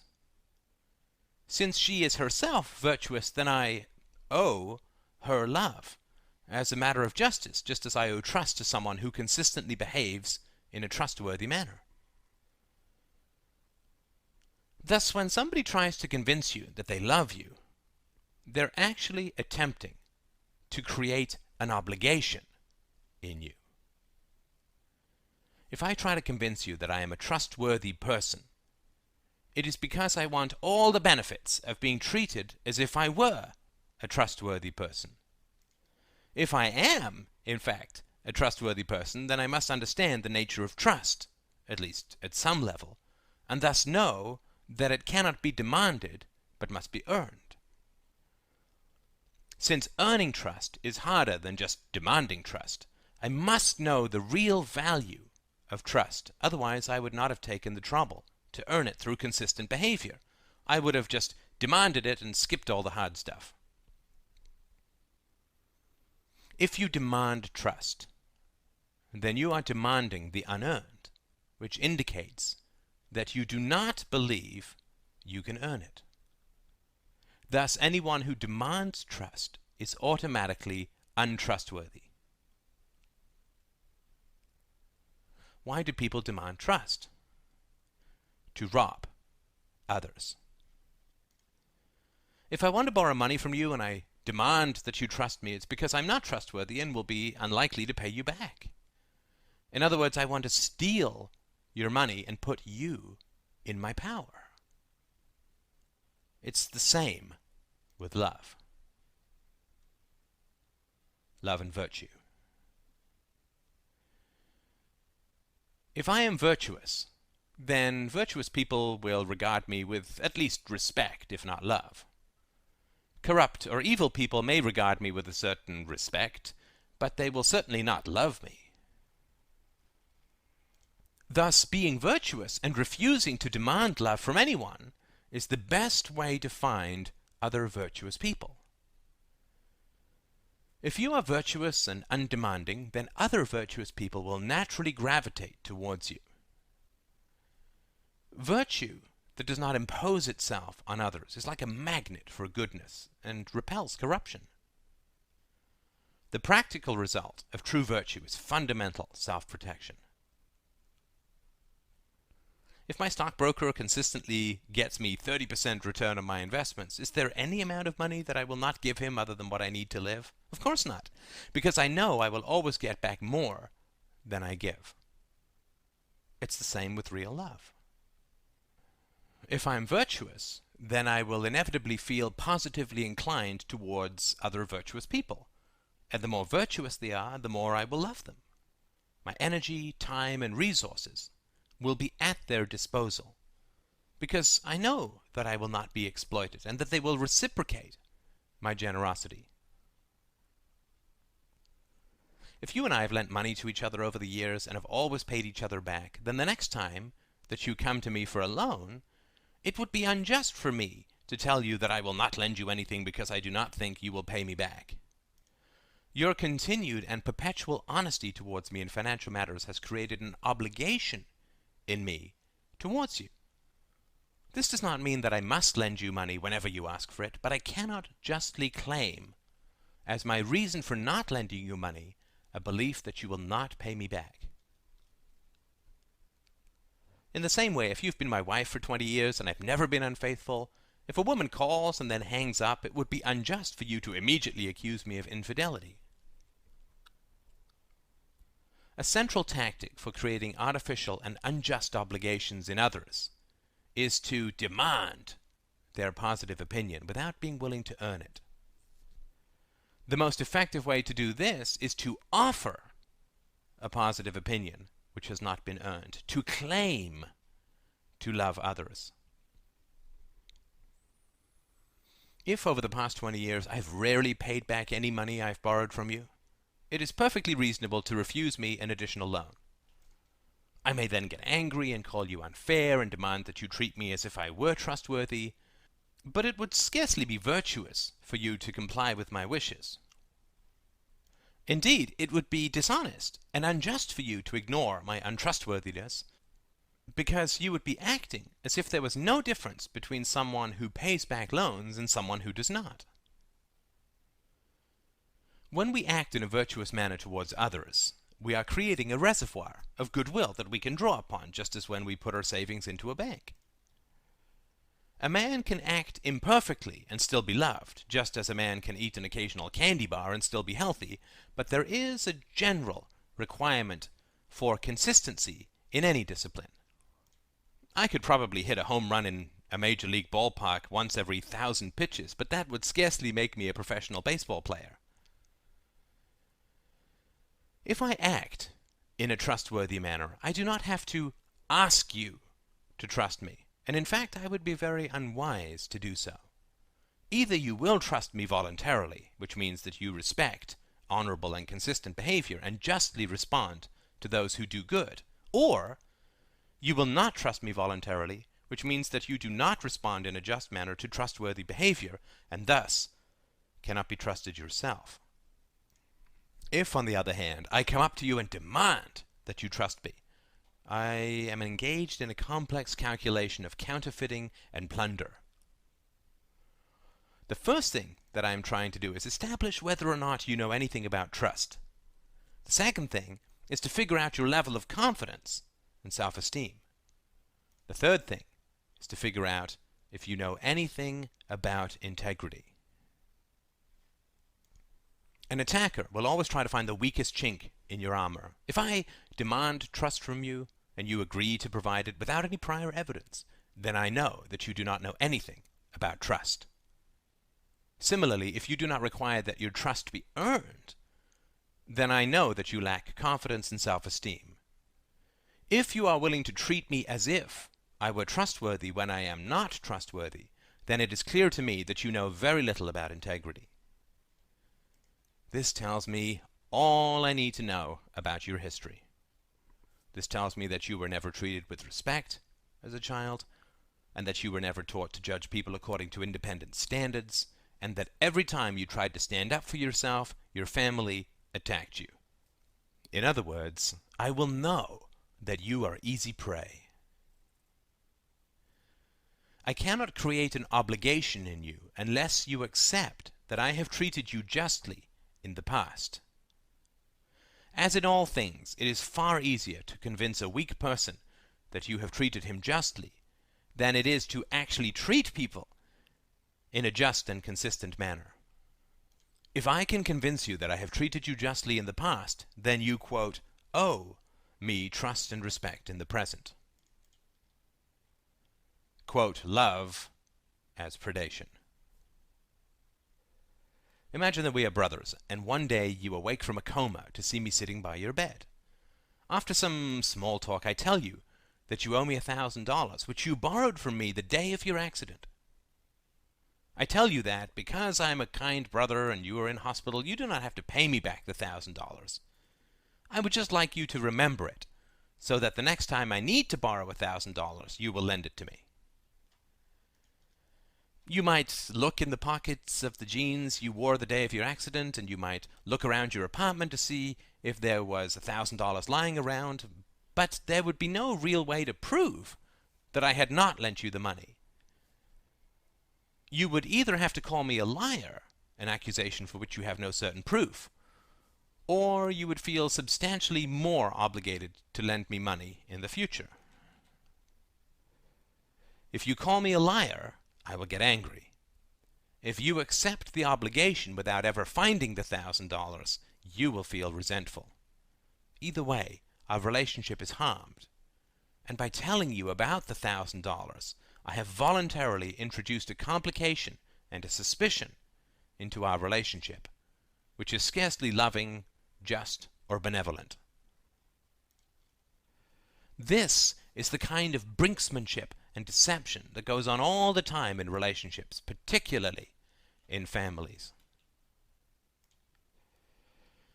When our parents tell us that they love us, they are in fact demanding that we provide for them. They are basically telling us that they have lent us $1,000, even if we cannot remember it, and thus we owe them trust in the future, if not $1,000 in the present.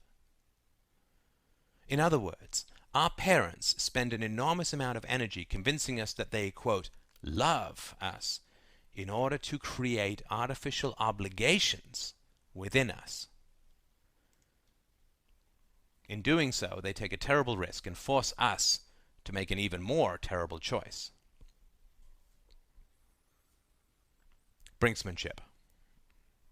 When someone tells you that they love you, it is either a statement of genuine regard based on mutual virtue, or it is an exploitive and unjust demand for your money, time, resources, or approval. There's very little in between. Either love is real and a true joy, or love is false and the most corrupt and cowardly form of theft that can be imagined. If love is real, then it inflicts no unjust obligations. If love is real, then it is freely given without demands. If a good man gives you his love and you do not reciprocate it, then he just realizes that he was mistaken, learns a little, and moves on. If a woman tells you that she loves you, and then resents any hesitation or lack of reciprocation you display, then she does not love you, but is using the word love as a kind of hook to entrap you into doing what she wants to your own detriment. How can you possibly know whether the love that somebody expresses towards you is genuine or not? It's very, very simple. When it is genuine, you feel it.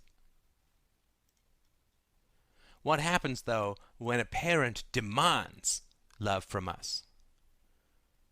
Well, we must either submit to this demand and pretend to respond in kind, or we must confront her on her manipulation, thus threatening the entire basis of the relationship.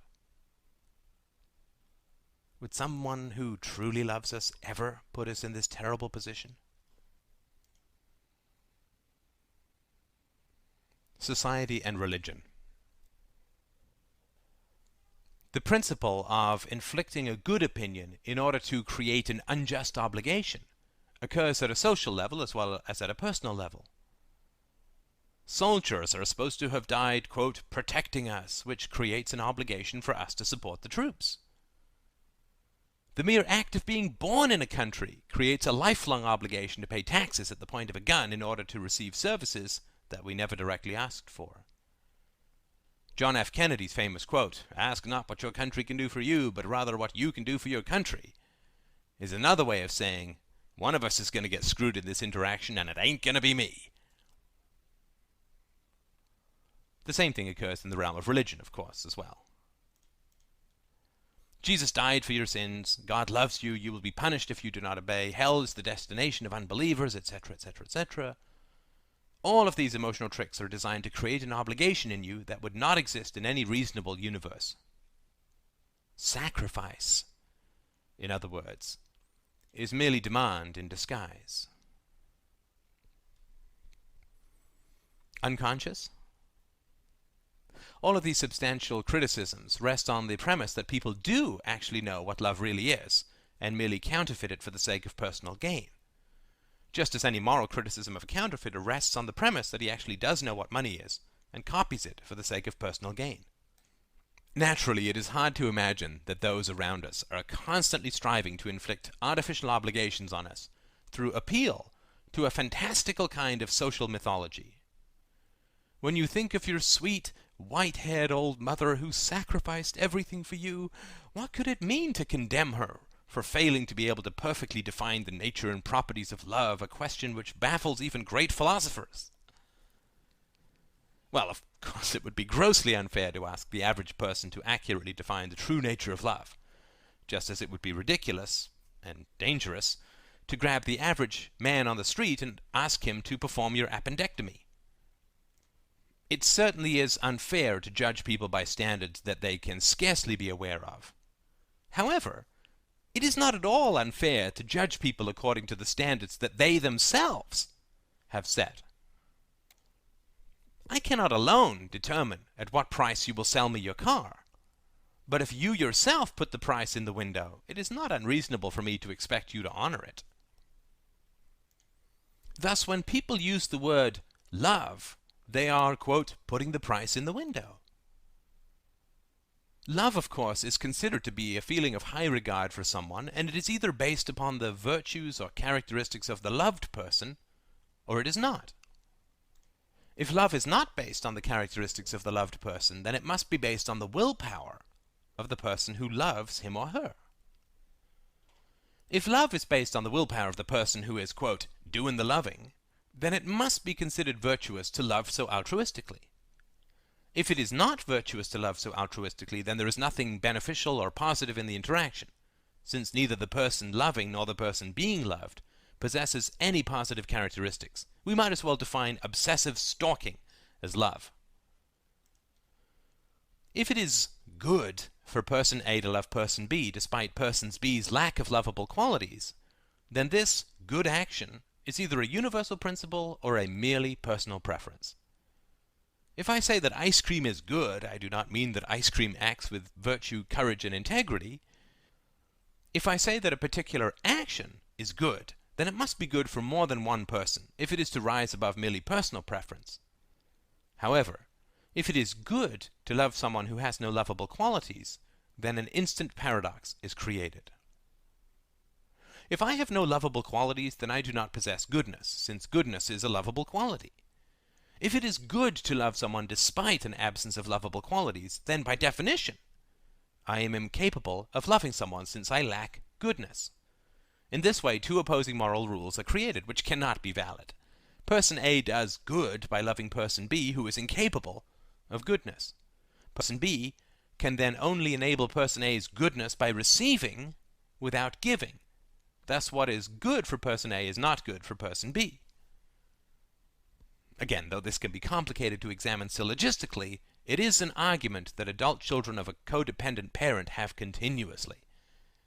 If I see my mother perpetually sacrificing everything for my father, I will continually ask her that if sacrificing everything for your spouse is good, then why does my father not sacrifice everything for her? Why is such sacrifice only ever good for her? Why does my father get off scot-free? It cannot be considered good to love someone who lacks lovable qualities. Love, then, is a form of payment for virtue. I must confess that I understood this at the age of 13 when I was a very shallow young man. In school, word got around that I was going to ask a girl to a dance. My criteria, sadly, was solely based on physical attractiveness. When my classmates cornered me and pestered me to reveal whom I was going to ask out, I finally mentioned the girl's name and was greeted with rather a shocked silence. This girl, while admittedly attractive, was considered rather coarse and unintelligent. "Why would you ask her?" a friend demanded. Because of her personality," I stammered, convincing no one. Why was it that even at such a tender age I felt the need to invent virtue as the basis for my desire? Would it have been wrong to say, "She's kind of purty," and be satisfied with that? And the looks in the faces of the people around me were very interesting. It was not so much that they knew I was lying, that much was obvious. It was more that they knew why I was lying, and they actually had some sympathy for that, I think. They knew that I was lying because it is easier to make up good reasons for wanting the wrong thing than to actually want the right thing. And this lesson we have been well taught by our teachers, but I will get to that later. When I was about 11, I stole some money from my brother to buy a book. He suspected me of the theft and spent a good deal of time and energy cross-examining me as to where I'd gotten the money to afford the book. He could never prove that I stole the money, and I stonewalled and evaded with fairly decent ability. There are 3 things that I remember very strongly from that long afternoon. 1. I was not troubled fundamentally about stealing, but only worried about getting caught. 2. If someone had asked me if stealing were wrong, I would have said yes, and mean it. 3. I was not worried about that blatant contradiction. In other words, I knew that stealing was wrong, but that knowledge was a mere abstraction, like knowing how many moons Jupiter has or the name of the drummer for Led Zeppelin. I believed that stealing was wrong, but what that really meant was that I knew that I would get punished if I did not say that stealing was wrong. So I said it aloud, like a magical spell that wards off punishment, like any pagan. It was similar to how I would chant out my times tables before I had any real understanding of arithmetic. The sentence was not, yes, I know that stealing is wrong, but I wanted a book. It was even less related than that. Stealing is wrong, and I wanted a book. Just 2 facts, a principle and a desire, not even orbiting one another. Did I know that stealing is wrong? Sure, I think I did. But for me, wrong just meant disapproved of. By this time, I had lived in a number of different countries and classes, and I knew that wrong was not objective because disapproved of varied so enormously from place to place. And obviously, I myself approved of taking the money from my brother because I did it. So there was my little approval and lots of other people's disapproval, and I thought, well, if other people get to disapprove of things that I prefer, then surely I have the right to approve of things that they do not prefer. Logical, you may say. Amoral, but logical. And I would have to agree. But the important issue is that I knew the rules, then I broke the rules by applying them to myself, and so I just made up new rules. This is, I believe, far more common than is generally admitted. And so we come to the fundamental question. How responsible are we in the face of our own hypocrisies? The open cage. I'd like you to imagine a man standing in the middle of a large meadow. You spend some time watching this man, and it doesn't take you very long to notice that he paces back and forth in a small square about 10 feet on either side. That's all. Just 10 feet. After a few hours of watching him do this, you walk up to him. When you reach forward to shake his hand, however, your fingers are burnt by a strong electrical shock from an invisible barrier. Startled and hurt, you cry out. The man looks up. "What's the matter?" he asked. "I just ran into this invisible wall which gave me a hell of a shock," you cry. He frowns. "I didn't see anything." You blink. "Really? You've never heard or seen or felt this invisible barrier?" He shakes his head slowly. "What invisible barrier?" "The one that surrounds you, the one that keeps you penned in this little 10-foot square." "What little 10-foot square?" he demands. "There's no little 10-foot square. I can go wherever the hell I want." "No, you can't." "Who the hell are you to tell me where I can and cannot go? I decide that." "I'm not telling you where you can and cannot go. I'm just telling you what you're actually doing." "What on earth are you talking about?" "Well, I've been watching you for the past few hours, and you're standing in the middle of a great big meadow, and yet all you do is pace back and forth 10 feet. "I can go anywhere I damn well please," the man repeats angrily. "You say that, But all you do is pace around and around in a little 10-foot square. If you can go anywhere you please, why don't you just try taking one extra step? I have no idea what you're talking about, he growls. Now get the hell off my damn property. Wait, I can show you. You reach down and pick up some grass. You throw it towards the man. A few feet away from his face, the blades of grass burst into flame and evaporate. You do this several times, proving definitively that there is in fact an invisible force field that surrounds him, roughly 10 feet by 10 feet. Do you see? You ask eagerly. Do you see that you are in an invisible cage? Get the hell off my property, you madman, he cries, shaking with rage. But you must know that you are in an invisible cage. You cry out. You must know that, because you never tried to go outside these walls. You must have, at one time, tried to break free of this cage and were burned by the electric shock, which is why you never take more than a few steps before turning around. Don't you see? He pulls out a gun, screams that he has a principle of shooting trespassers, and, quite sensibly, you run away. This is the great paradox of attempting to teach people what they already know. Everybody claims complete freedom, but paces back and forth, trapped in a little square. Everyone is surrounded by the invisible cages of culture and mythology and denies it completely. The evidence of these cages is very clear, because people always turn back just before they hit them. But then, they deny that these cages exist. Everybody acts as if they're perfectly free and perfectly enslaved at the same time. Nobody admits to being in a prison, but everyone shuffles around in an invisible 10 by 10 cell. In the same way, everyone tells you that they are free, but in fact, everyone is trapped in little tiny cells of allowable conversation. Everybody tells you that they love you, but strenuously avoids talking about what love is, or what about you they love. Everyone tells you to be good, but they have no idea what goodness is, and will savage you for even having the temerity to ask the question.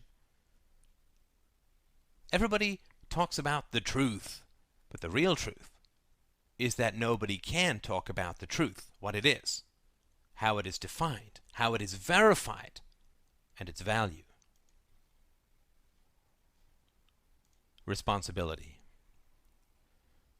If the man in the meadow were put into his cage when he was a toddler, he would have discovered the limits of his confinement painfully when he was very young. It is entirely conceivable that he would end up just avoiding his invisible prison bars to retain his illusion of freedom and repress the pain of imprisonment. If you cannot escape your prison, then you might as well imagine that you're free. The man is not responsible for being put in the cage when he was a toddler. And he's not responsible for his resulting repression. And he's not responsible for not testing the bars of his cage, but instead turning away before he touches them.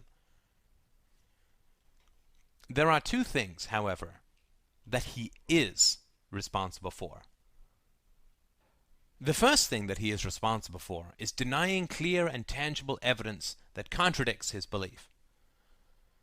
There are two primary pieces of evidence: the grass that bursts into flame, and the fact that although he says he is free, he never takes more than a few steps in any direction before turning around. The second thing that he is responsible for is shutting down the conversation when it makes him uncomfortable.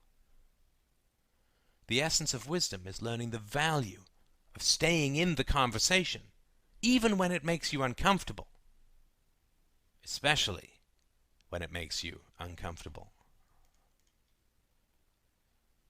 Falsehood and conversation. The most important thing in life is not to lie to other people. Honesty is the most fundamental virtue. Now, just about every time a philosopher brings up the virtue of honesty, a blizzard of questions blocks his progress.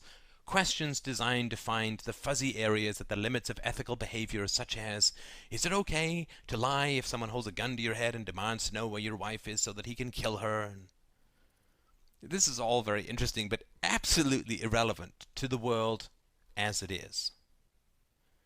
In the world as it is, we are so far from being able to tell the truth to each other, that focusing on the fuzzy areas of practical honesty is like asking a man who stumbles into an emergency room clutching his own severed arm if he needs a manicure. Or, to take another medical analogy, I view philosophers as essential doctors in the middle of a terrible plague. All around us, people are writhing and dying, and we must work as hard as we can to save as many people as we can, with the full knowledge that very few people will make it. Most modern philosophers, however, are sitting in the midst of all of this suffering and debating what the best course of action should be if a patient presents with a heart attack, diabetes, and a hangnail and is struck by lightning while being examined. My response to that is, when we have reached a world that is so healthy that the once-a-century problems are the most important things that we can deal with, we shall scarcely need philosophy at all. Thus, let us roll up our sleeves and try to deal with the plague that is devouring us now, and leave the improbable problems to a future, happier time. The reason that the man in the invisible cage above is to blame for his actions is that he was lying to you. When you began to point the truth out to him, he felt uncomfortable. At first he seemed genuinely baffled. Whether that was a ruse or not, we can't tell. Then, as the evidence began to mount up, both logically and empirically, he began to get hostile. Was he lying? Of course he was. He was lying because he did not tell you that he was feeling uncomfortable, but rather began jabbering about trespassing, cursing, and ended up pulling out a gun. Was this honest? No. Was this man aware that he was feeling increasingly uncomfortable? Of course. Did he honestly express his discomfort? No. He evaded his own discomfort by attacking you. As an example, when I sat down with my brother after I had decided to stop seeing my mother, he presented to me the following argument. Steph, you should see Mother, because if you don't see her, then she is exercising control over your choices. If you allow the fact that you dislike her to control your actions, she has won, and you have lost an essential freedom. So, I replied, if I understand you correctly, you are saying that I should see people that I like because I like them, and I should see people that I dislike because otherwise they will have power over me. In other words, there is no one that I should ever refuse to see. As usual, he rolled his eyes and shrugged. But let me tell you what bothers me about this family, I continued. I strongly feel that I'm never allowed to have any real preferences. I mean, I'm allowed to have preferences in my own way, but nobody ever respects those preferences and changes their actions. You would prefer that I see Mother, and so you are trying to get me to change my actions based on your preferences. However, at the same time, you tell me that my preferences are meaningless in terms of who I see.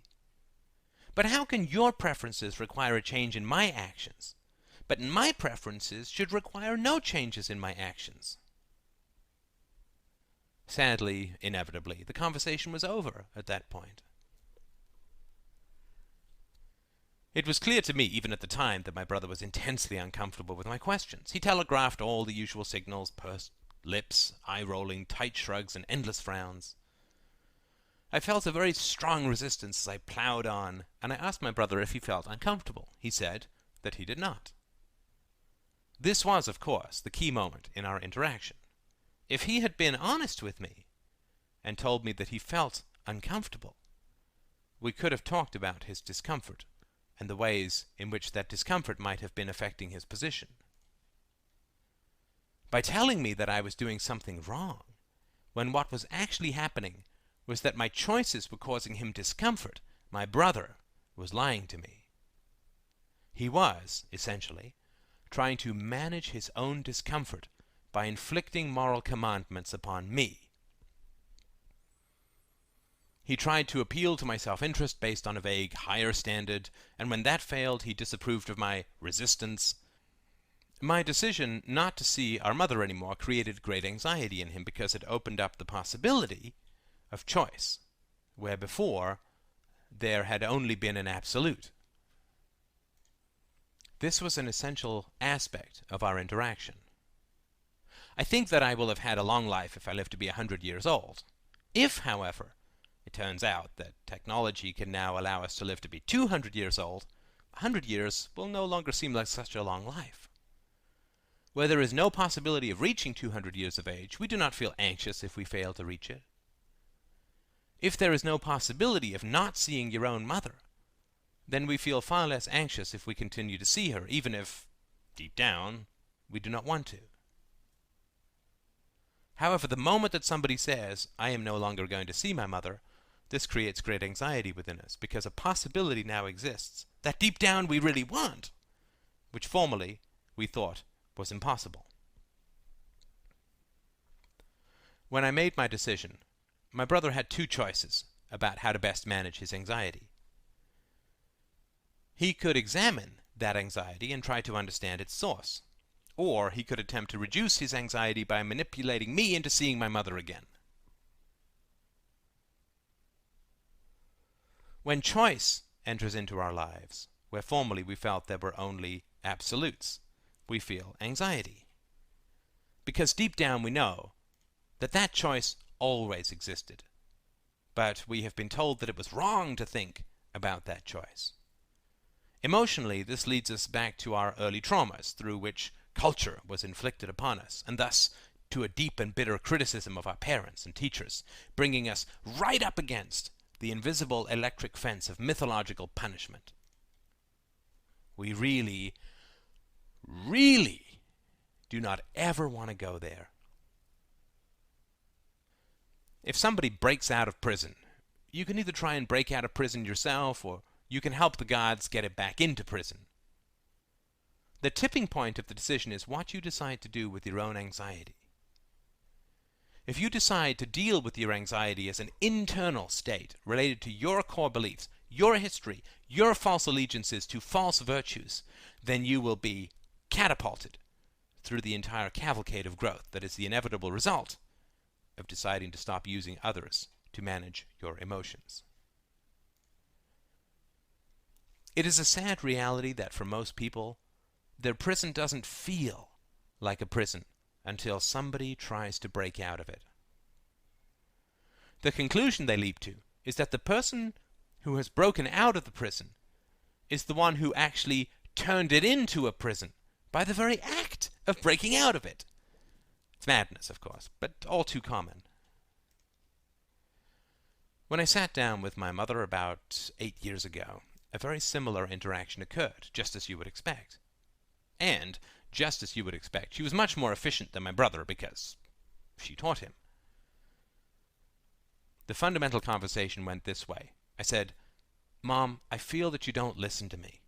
And my mother replied, "Don't be silly, of course I listen to you."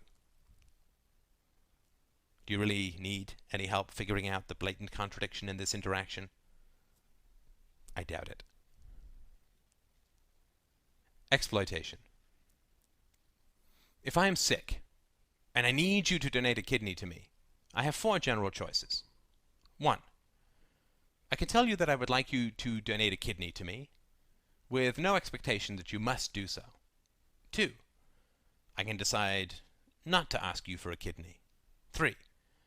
I can tell you that I really need you to donate a kidney, and you should do it because I want you to. 4.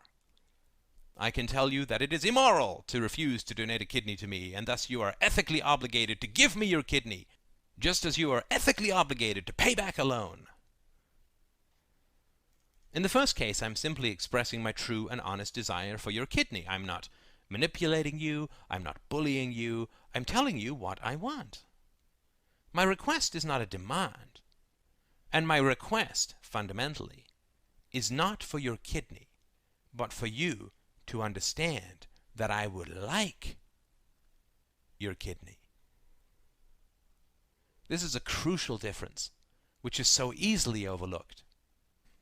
Saying, "I would like your kidney," is not saying, "Give me your kidney." Saying, "I would like to be an astronaut," is not saying, "Make me an astronaut." Either I am free to express my thoughts and feelings to you, or I am not.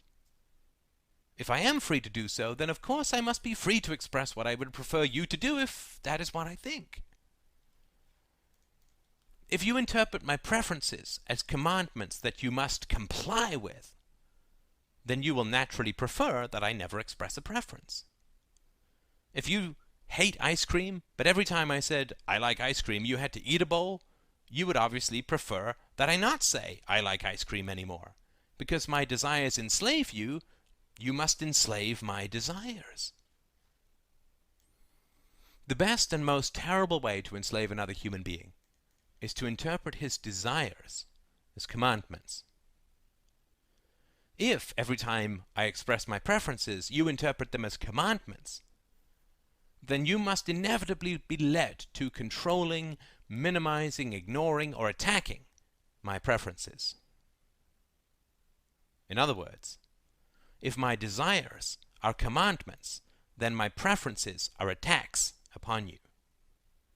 And the only antidote to this is curiosity.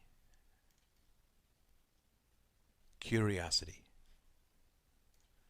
The opposite of tyranny is curiosity. The opposite of ignorance is curiosity. The opposite of manipulation is curiosity. The opposite of immaturity is curiosity, because to be curious is to be wise. What is the most logical and mature response to the statement, "I would like you to give me your kidney"? Is it A, "Sure, here you go, I even iced it for you"? B, blank stare. C, "Don't ask me, it makes me uncomfortable"? D, "Hey, how about those Mets"? E, "I told you not to play rugby, you never listen to me. I can't believe you would have the balls to ask me. How selfish and manipulative can you get?" F, tell me more. If we really understand the nature of the statement, which is, "I have a feeling called, I would prefer for you to give me your kidney," then together we can examine the nature of that feeling. If I'm standing at a bus stop and a woman next to me says, "Feels like rain," it would be quite logical for me to ask, if I was curious, "What does that feel like?" Arguing about whether rain was imminent or not would be illogical, because the woman did not say, "It's about to rain." What she said was, "Feels like rain," which is quite different. It is a statement of an inner experience, not an outward prediction, command, or expectation. If I say to you, "I dreamt about an elephant last night," could you logically disagree with me? You might not be particularly interested in my dream, but it would make precious little sense to dispute my statement. Either I'm telling the truth, or I'm not. If I'm telling the truth, there's nothing to argue about. And if I'm not, there's still nothing to argue about, because you will never have one single shred of evidence that I am lying.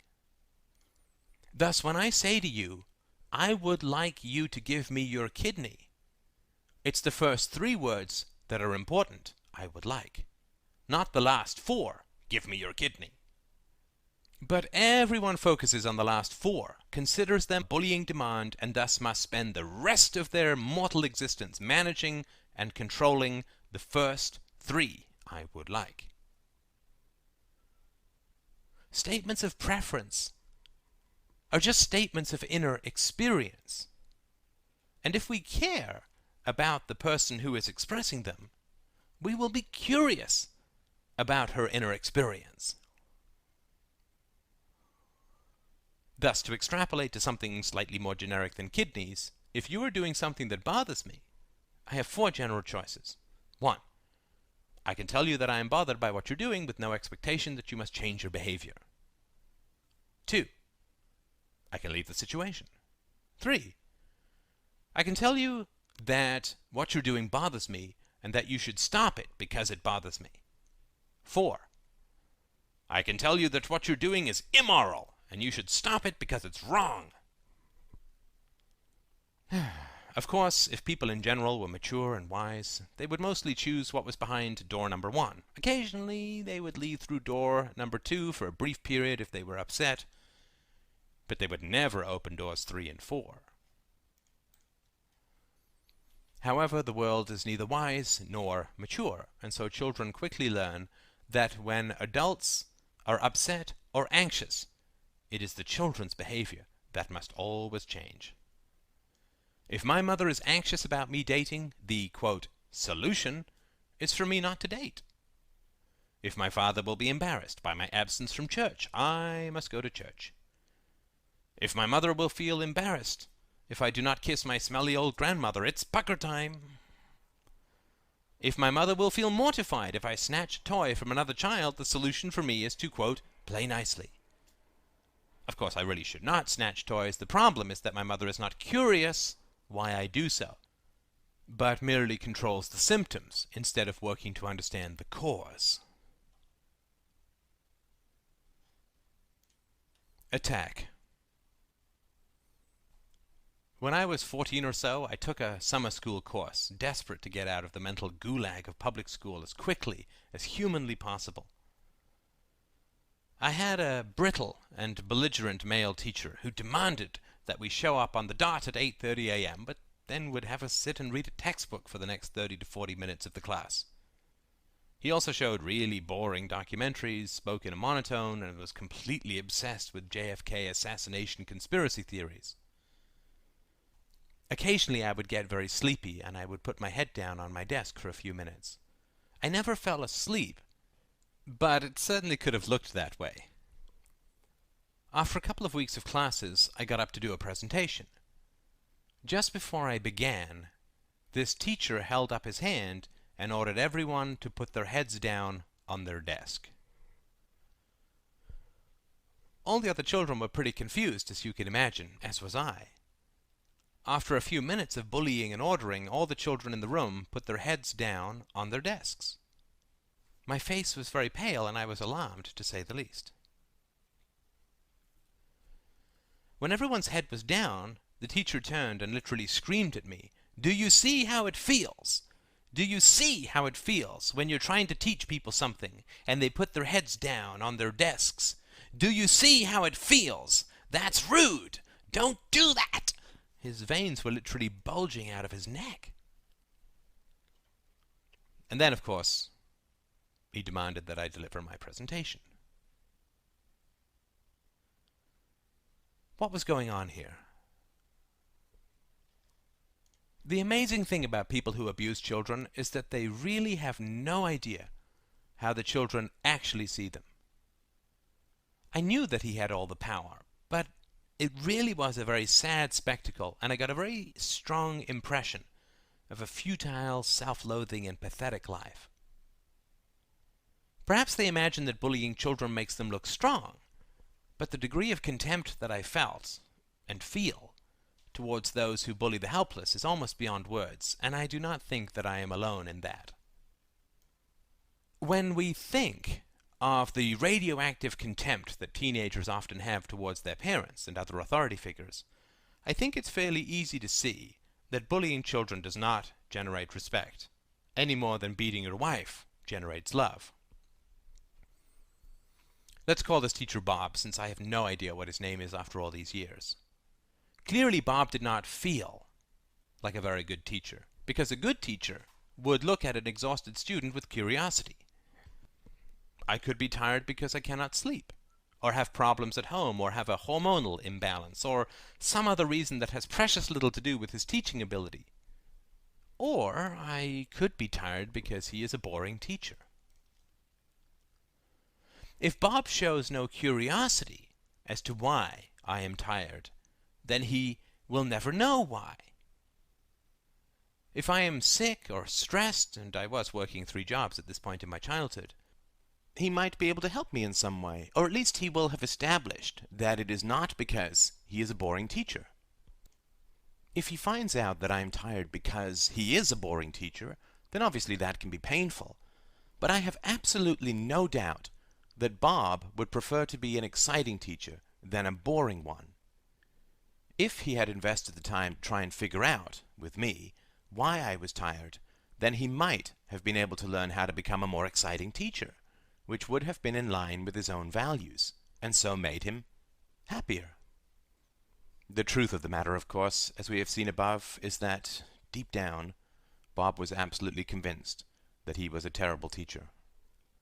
When I put my head down on my desk, it confirmed his worst fears, which he violently rejected. When we understand the power of mythology, it is clear how little Bob understood about what I was doing and what I was communicating. When I put my head down on my desk, I was not saying, "Bob, you are a terrible teacher." I was not saying, "I am putting my head down on my desk to defy your authority." I was not saying, "I am putting my head down on my desk because I am a rude and selfish individual who cares nothing for anyone else's feelings." When I put my head down on my desk, I was only saying, "I am tired." Everything else was just mythology, paranoid and vicious fairy tales. Everything else was Bob's invention, and he invented everything else in order to strenuously avoid being curious. Why? Why was he so terrified of curiosity? It's simple. The reason that we are not curious is that we already know the answers, and we do not like them. Wisdom and pain. Pain is our body's way of telling us what we need to deal with, of helping us to prioritize our actions relative to health. Our body does not report on organs that are functioning well, but the moment that a tooth gets infected, oh, we know all about it. In other words, pain tells us what we need to do. If our tooth hurts, we need to go to a dentist. Pain informs us of the problems we need to solve.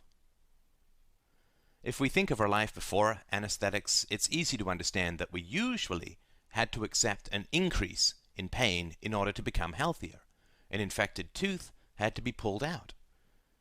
Nowadays, we sometimes have to go through the pain of chemotherapy in order to treat cancer. This is the challenge of pain.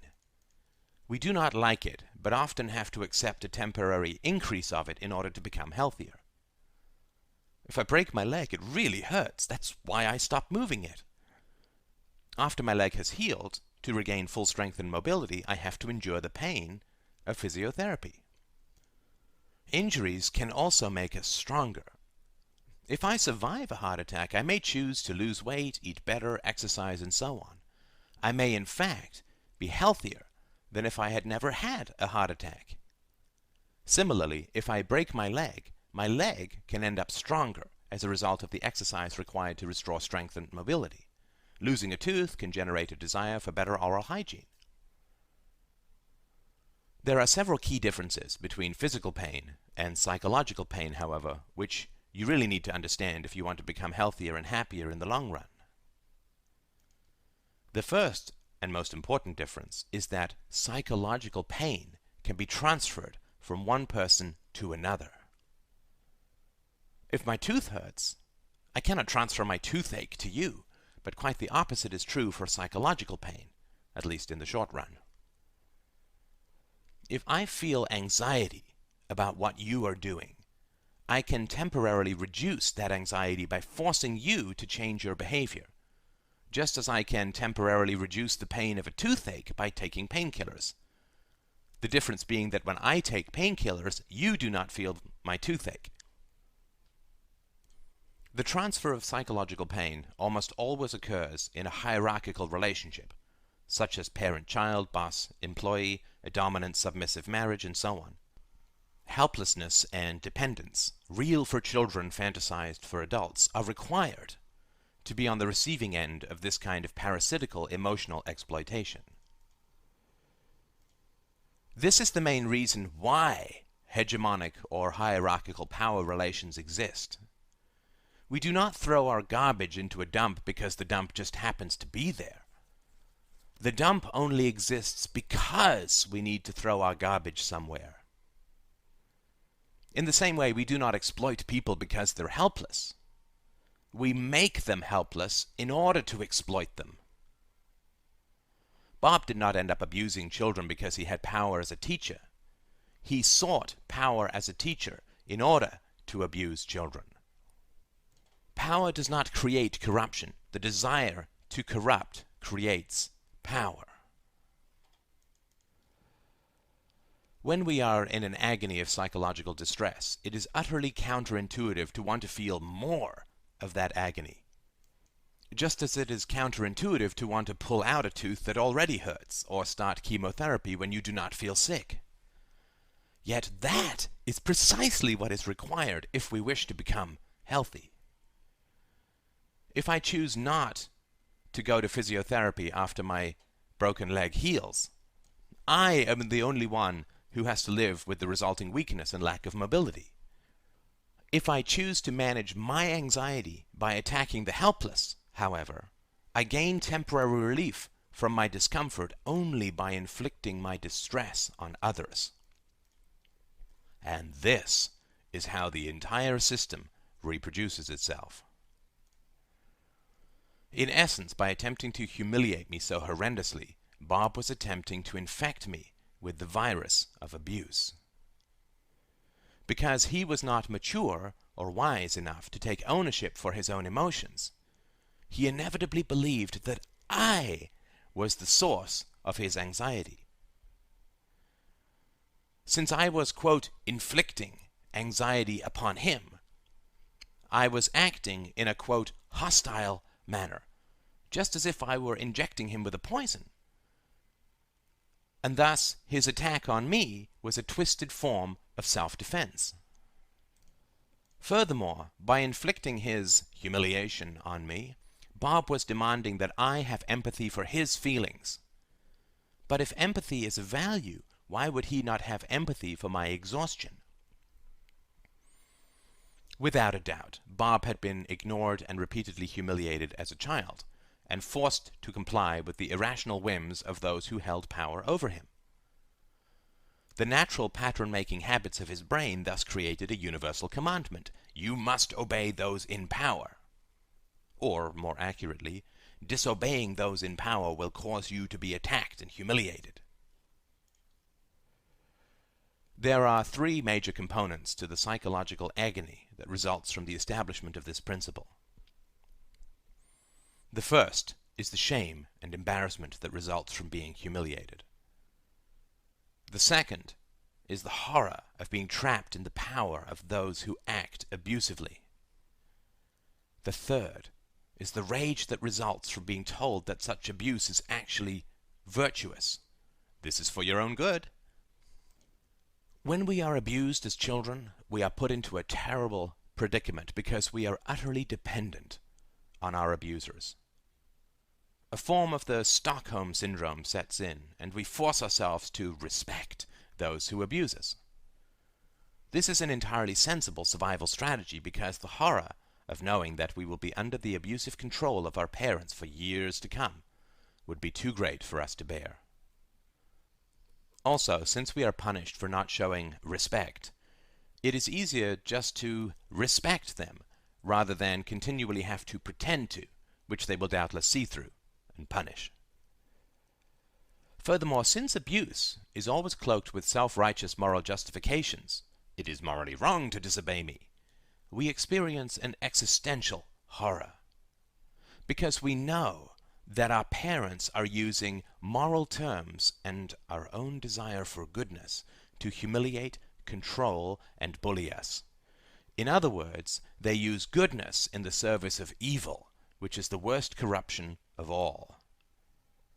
Thus, we are inevitably led to invert rational moral standards. Bullying the helpless inevitably becomes virtue. Absolutes. We can choose not to eat but we cannot erase our body's need for food. We can choose to jump off a cliff, but we cannot choose to defy gravity. We can pretend that lies are true and that vices are virtues, but we cannot turn lies into truth or vices into virtues. We cannot erase the truth within ourselves. We can only suppress and distort it. Fundamentally, philosophy is not invention, but excavation. Not exploration, but archaeology. When we are abused as children, as Bob surely was, we desperately try to numb our pain by imagining that our abusers are virtuous. Deep down, we know the truth, though, which is why our distortions cause us such agony in the long run. We can use other people to, quote, manage our anxieties as surely as we can use drugs and alcohol to, quote, manage our anxieties.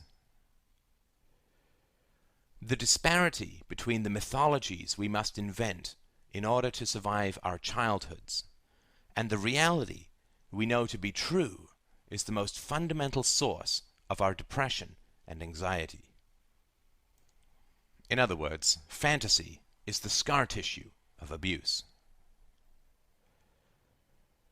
When Bob saw me put my head on my desk, I, quote, created anxiety in him because I was not acting on a premise that he believed to be a moral absolute. You must respect and obey those in power.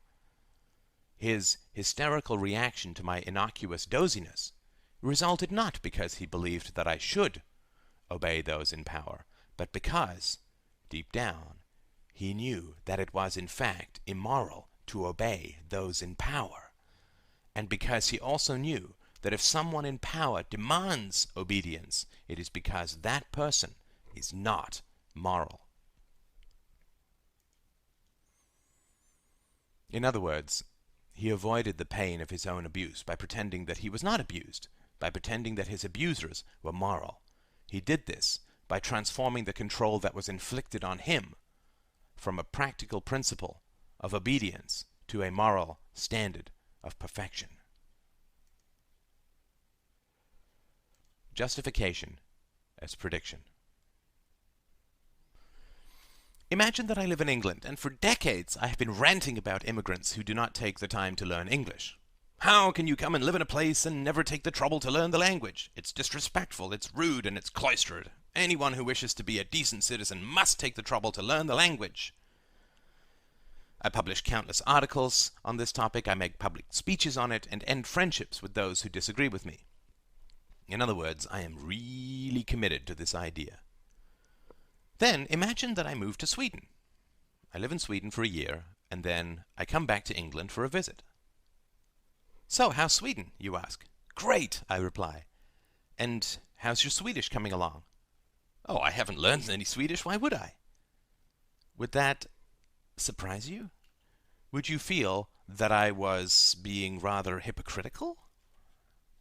Would you feel a strong desire to cross-examine me more closely about my strong and openly professed belief that the inhabitants of a country are morally obligated to learn the language? If I explain the inconsistency between my beliefs and my actions by saying that it turns out that it's very hard to learn a new language and that it is not really necessary if you live within the confines of an expatriate cultural group, would you feel compelled to point out that this is the exact opposite of the position that I have publicly and vociferously taken for many years? I imagine that you would suggest it would be appropriate for me to write a follow-up article repudiating my earlier views based on my new understanding. Would my blanket refusal to do any such thing affect your opinion of me? This is the cycle of abuse. When we, as children, justify the abuses of our parents in order to survive the situation, we are setting up moral absolutes about the right and proper use of power. It is moral for those who have power to hurt those who do not have power in order to protect them, guide them, or, quote, toughen them up.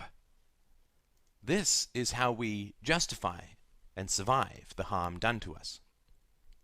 This is why we so often repeat and reinflict the harm done to us. If I were a publicly xenophobic Brit who moved to Sweden, I would be perfectly aware of all the criticisms I would face if I did not try to learn Swedish. I would know that I would either have to learn Swedish, and learn it well, or publicly repudiate all my earlier opinions. Flip-flopping on principles is very humiliating, because everyone who proclaims a truth inevitably claims that that truth is based on reason and evidence. No one puts forward a truth claiming it is based on mere unsubstantiated opinion, because then, of course, it would not be the truth. Thus, someone who claims the truth always says that this truth is merely derived from reason and evidence. Even those who claim faith as the basis for their beliefs say that faith provides evidence, and thus it is rational to believe truths based on faith. If someone who claims the truth later has to completely reverse his position, he can only credibly do so if new evidence arises. For instance, if it turns out that the universe is in fact powered by invisible pixies on treadmills, I will have to revise some of my opinions on reality, but only because new evidence has come to light. If, however, no new evidence has come to light, then clearly evidence cannot be believably cited as the justification for one's earlier position. What becomes clear is that one's earlier position was based on prejudice, but that reason and evidence were cited as justifications. This is an essential point, and very similar to the ethical and cultural hypocrisies discussed above. When I cite reason and evidence as the justifications for my beliefs, I am affirming the power of reason and evidence. In other words, I fully accept and respect the primacy of reason and evidence in determining the truth value of beliefs. If it turns out that I had no real reason or evidence for my beliefs, then I am engaged in the same kind of terrible hypocrisy perpetrated by those who use moral arguments for immoral ends. I am using reason and evidence to support subjective bigotry.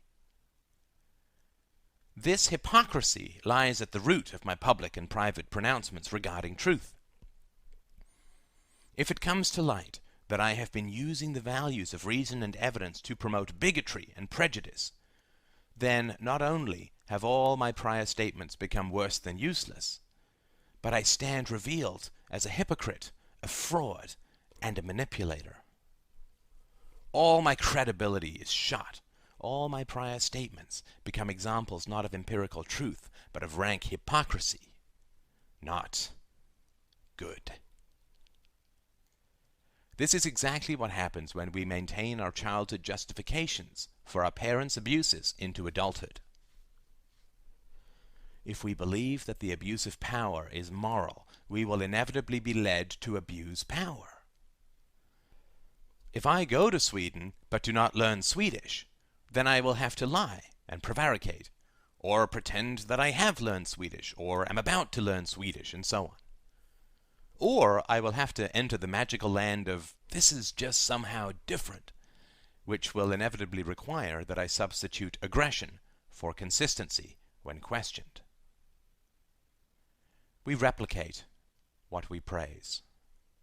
Our justifications guide our lives as surely as train tracks guide a train. The lies we believe today are the lives we will live tomorrow. The teacher who humiliated me did so because he believed that that's what those in power must do. Almost everyone, when faced with the choice of hypocrisy or abuse, chooses abuse. Sadism as salvation. If I go to a doctor because I have made myself sick by smoking, and the doctor prescribes a treatment that causes me pain, my doctor is not cruel, but helpful. The doctor does not seek me out and hurt me because he is sadistic, but rather, I must seek out the doctor for a cure because I have hurt myself by smoking.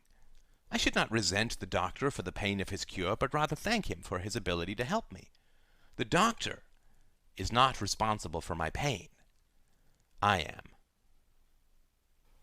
A child born in a prison will almost inevitably say, I don't obey the prison guards because they are sadists with truncheons, but rather because the prison guards are morally virtuous and trying to help me. There is a terrible cost to this belief, as there is to all fantasies. If my prison guards hit me with truncheons, I must obey them.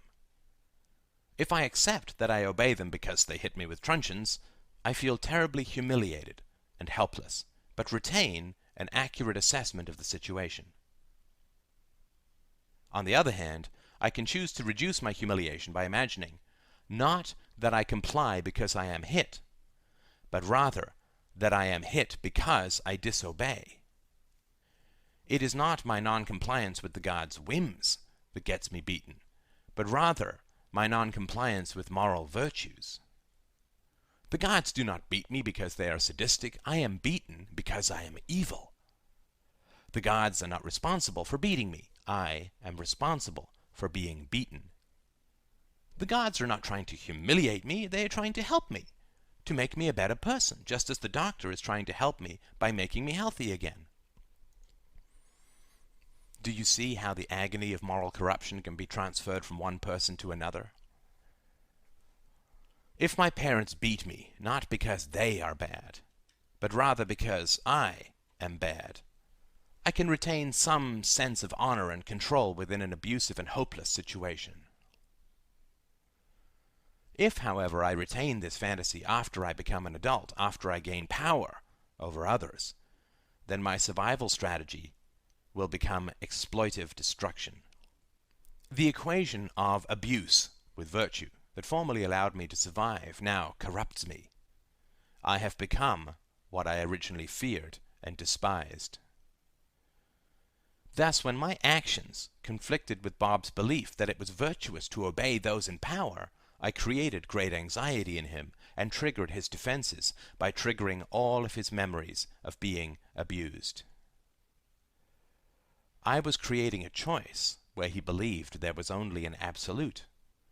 I was also acting in a, quote, immoral manner, and he had been taught as a child that it is moral to attack someone who is acting in an immoral manner.